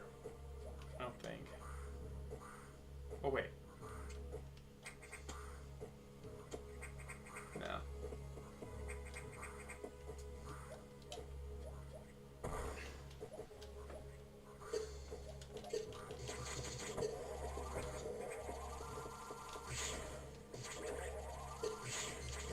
And here's the other thing, too, about, like... Here's, like, one of the... Like, the major reason I don't switch to Android, it really comes down to support. Like, yeah, I can spend $200 on a phone, but that phone is going to be supported for, like, a year, if that. And if it ever does get an update, it's like 6 months later after the carrier has already made their modifications to it. Apple doesn't do that. And it's like, oh, buy unlocked. Okay, but even then, like, again, that goes back to not only does Android need to adapt to different, like, you know, hardware specifications, it needs to adapt to different skins. I don't think Samsung calls their thing TouchWiz anymore, but you know what I mean? Like, it has a skin. It's not stock Android. And because of that, like, if I buy a Samsung phone, it's going to take 6 months, if at all, to get an update to the latest version of Android. And even then, it's, like, guaranteed for, like, I don't know, maybe a year. I think now they might be up to, like, 3 years of support. Meanwhile, the last phone that I had for, like, 6 years. So, you buy an $800 phone, you know, you buy an $800 phone, use it for 7 years, buy a $200 phone, use it for a year or two if you're lucky, do the math. Or... Yeah, I think you can still do the math.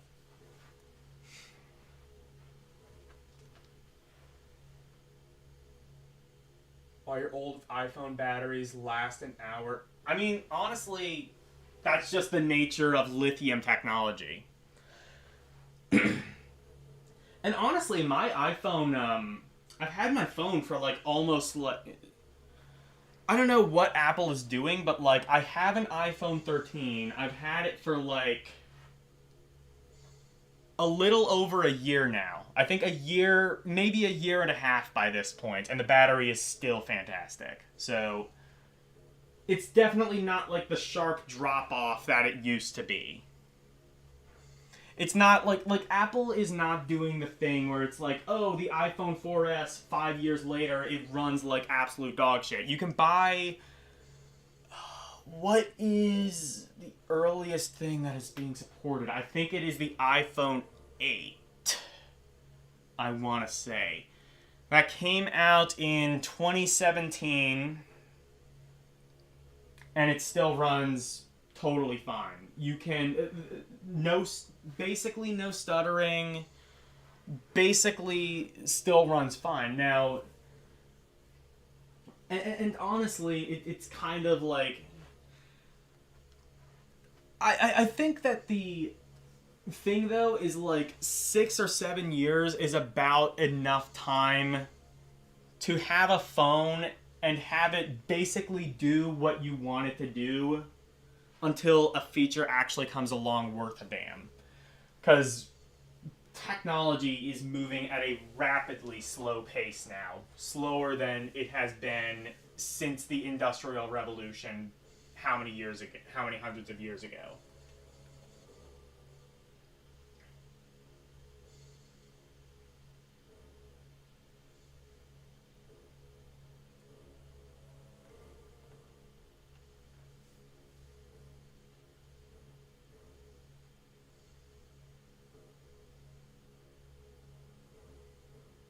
It's called egg. No, that's not how. So I'm not. So okay. Lithium batteries. I am not a scientist, so I'm probably not the right person to be telling you that, like the actual technical specs. But basically, every time you charge your iPhone, or every time you charge a phone, in general, this is not exclusive to iPhone. Every time you charge a phone, a computer, a Nintendo Switch, in general, it depletes slightly because cells literally die off.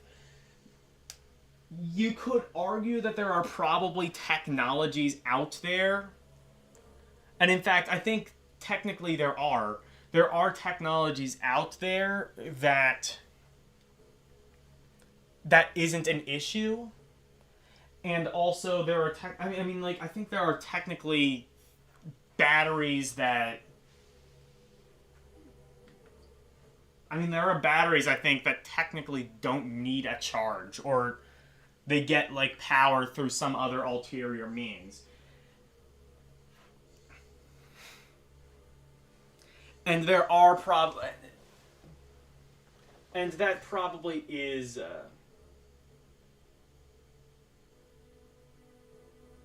we're not even at level 1. Okay, well, I would say, if anything is going to push the industry forward, it's going to be AI. But I think we have reached a point where I think there's a lot of things holding the industry back. And not just the technological industry, but other industries as well. And I've said this before, the number one thing that needs to go is the copyright system. The copyright system and the patent system, whatever you want to call it. The copyright system and the patent system need to go outright. If you look at China, which, misnomer, they don't steal our intellectual properties. We gave it to them back in the 70s, look it up. But even so, they barely have a copyright system, and they are kicking our ass in infrastructure. Why? Because they are not construed by what constitutes as quote-unquote plagiarism. Steve Jobs said it, Picasso said it, I'm pretty sure he got it from somebody else. Good artists copy, great artists steal. In order to move forward, you need to move back and steal from other people. Because theft is inherent in progress.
No, you want to...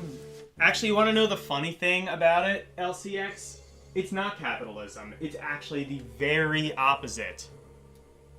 It's actually the very opposite. Why do we have a patent system? Who controls the patent system? The patent system is not... The patent system is not privately owned. At least it isn't in the United States, and it isn't in most countries. The patent system is a government agency that needs to be dismantled.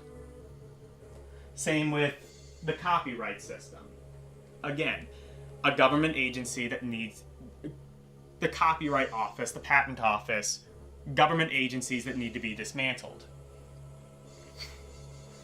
So, actually, if you get rid of the copyright system and you get rid of the patent system, that's actually further capitalism. That's actually an extension of capitalism. Capitalism, in this case, is your friend. And the absence of it is what is holding back the industry.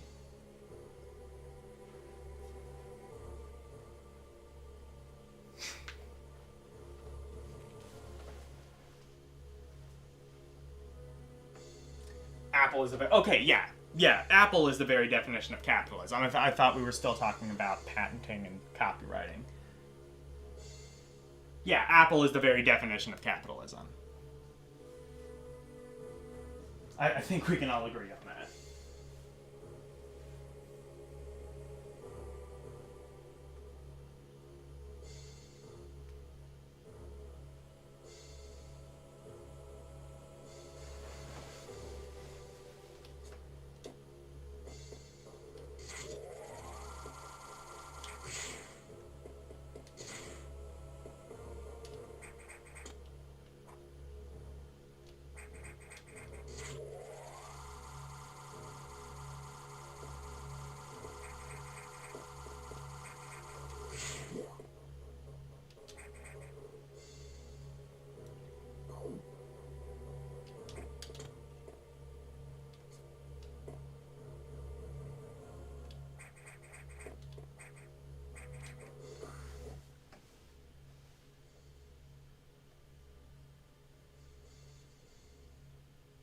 How did the patent system get involved? Because I was saying that technology is at a standstill, and the reason for it is the patent system. The patent system and the copyright system, two things that should not exist in civilized society.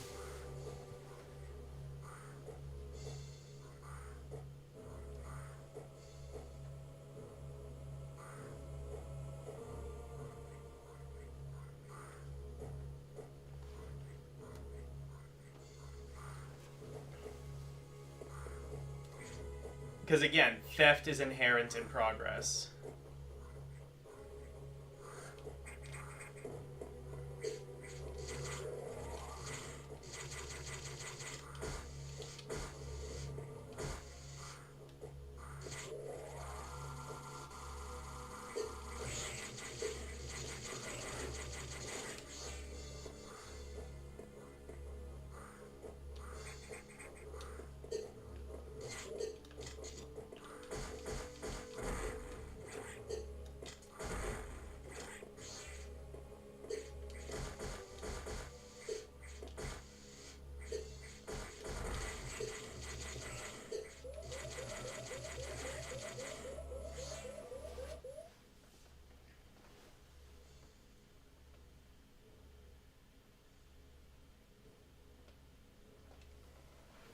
I can declassify. Oh yeah, that's right. He did say that. That's fucked.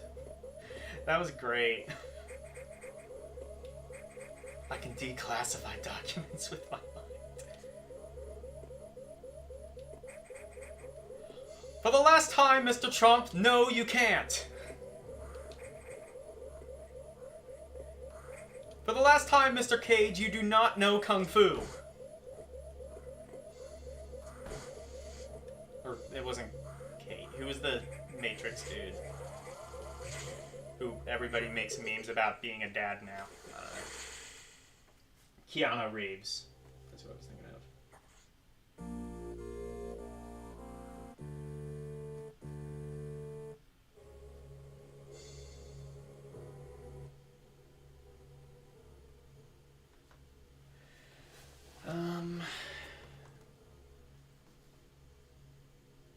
Oh God, it's 104. Okay, I think I'm probably gonna stop streaming now. I beat the one boss.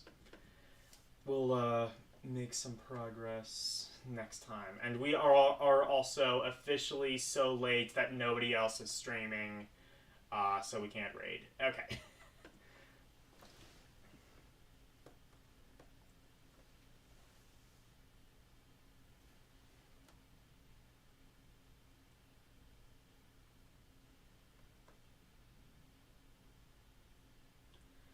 Mind power with stable genius. Fuck yes. Okay. So Thursday is gonna be Trials of no, not Trials of Legend of Mana. And then so here's what I'm thinking I might do actually. So Friday, I think unless I don't think I have anything I need to do on Friday. Friday, we are going to be doing a special thing. So, it's something I've been putting off doing for a while. Because I wasn't entirely sure if all the pieces were going to line up, in order for it to work. But I think that it will. So, basically, the genesis of this idea is... Well, I guess we can go back a little bit. So, I was in... I think it was Comics stream. He was playing the Atari 50th Anniversary Collection on Switch, and I got into this debate about the Intellivision. I actually own a physical Intellivision. And it's one of those things where I've always wanted to stream it. I own... I've done things like this before. I showed off a physical Vectrex, and a while ago I did a stream where I did like my physical NES cartridges. So I think I might want to do it with the Intellivision. And the reason I'm doing this now is because somebody gave me like some tapes I needed to convert anyway, which you can do with OBS, and it is actually way better than the software I was using. So I got that working. I realized that I can just hook my Intellivision up to the VCR, run it through OBS with my capture device, and we should be able to stream Intellivision games. So I am thinking that I am going to be doing a final play on actual hardware Intellivision edition on Friday. I have quite a few games for the system, actually. I'm going to say I have, like, most of the good games for the system.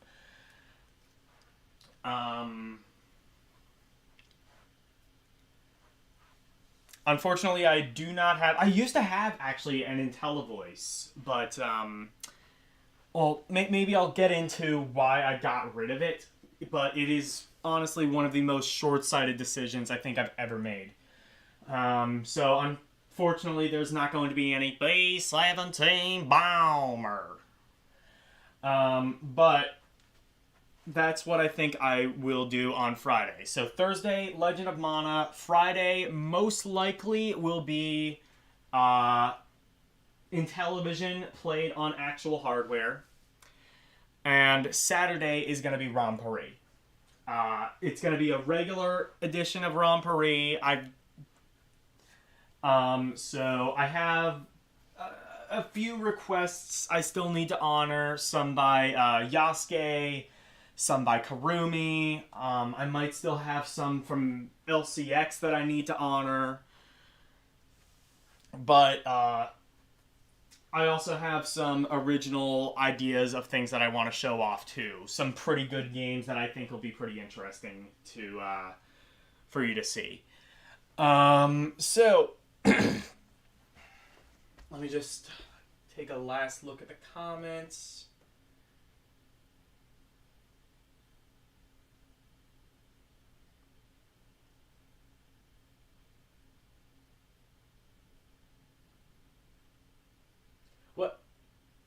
Zargon, DOS request. I will add that. Let me actually do that now, because if I don't, I'm going to forget.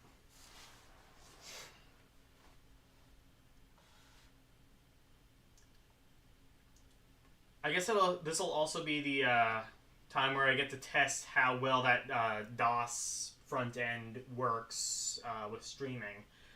I've tried it a couple times off stream, and it's a really useful program. LCX basically told me about like this like custom built front end for DOSBox, so I don't need to like worry about configuring things in the program. I just need to just open up a ROM and it works exactly the same as if I would have done like an NES game.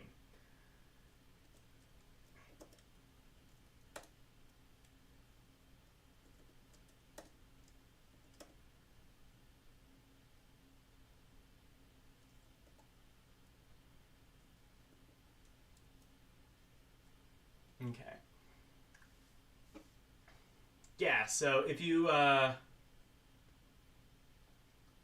guys wanted to, if you guys want to make any other requests,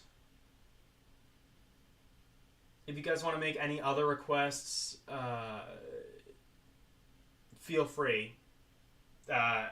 You can make them at my Discord. Maybe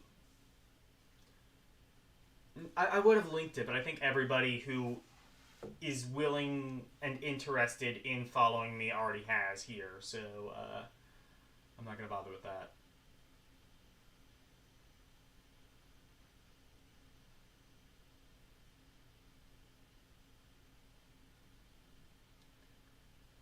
Yeah, Xbox Series has a developer mode, I think. Oh, no, that's like way back in the comments.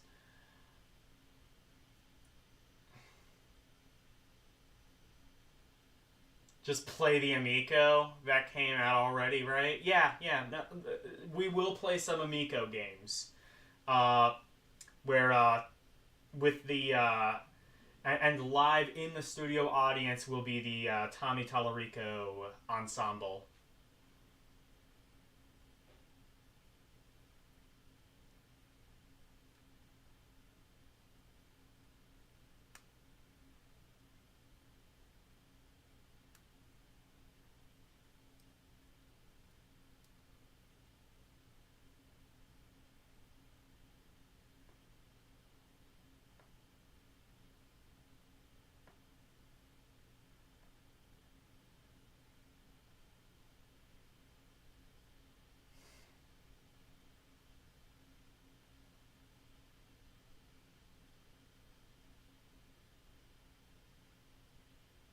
Petrich Farm remembers.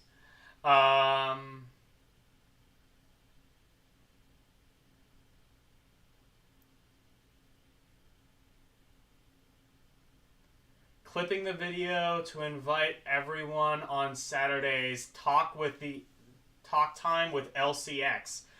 Okay, so that is official.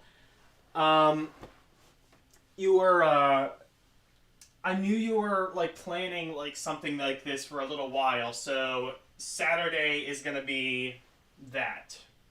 Okay.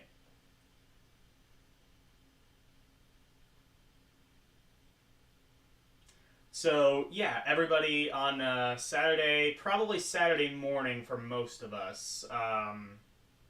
Check that out. That seems like something that'll be.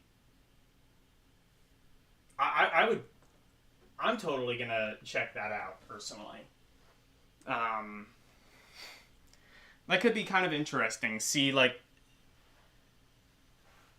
I mean, like, LCX's chat tends to like get pretty interesting, so I would not mind just like a talk show. I would do something like that, but I don't think I could keep. I don't. Doing something like that requires an ability to fill time that I don't otherwise usually have. I don't like usually I can like fill time. I can just like stay silent for a little bit and concentrate on a game. I'm not really entirely sure like what would I concentrate on if nobody showed up. I'd have to like plan something. I don't entirely know if I'm creative enough to do that. So I'm glad. I don't know. Maybe I could like. Maybe it'll turn out like everything else, where like I observe you doing it, I get a hair up my ass, and I just steal the shit out of your idea. Anyway, but yeah. So Legend of Mana Thursday. Most likely in television hardware on Friday, and Rompery on Saturday, and of course next Tuesday will be Metroid Fusion. So, everybody, thank you so much for joining. Thank you LCX, thank you Yasuke, Levon, Slimnim, Wolfpack, Karumi, Julian, KE949, NW, other string of numbers I can't remember. Thank you guys all so much for joining. Good night, and thank you for coming to my TED Talk. Bye, everyone.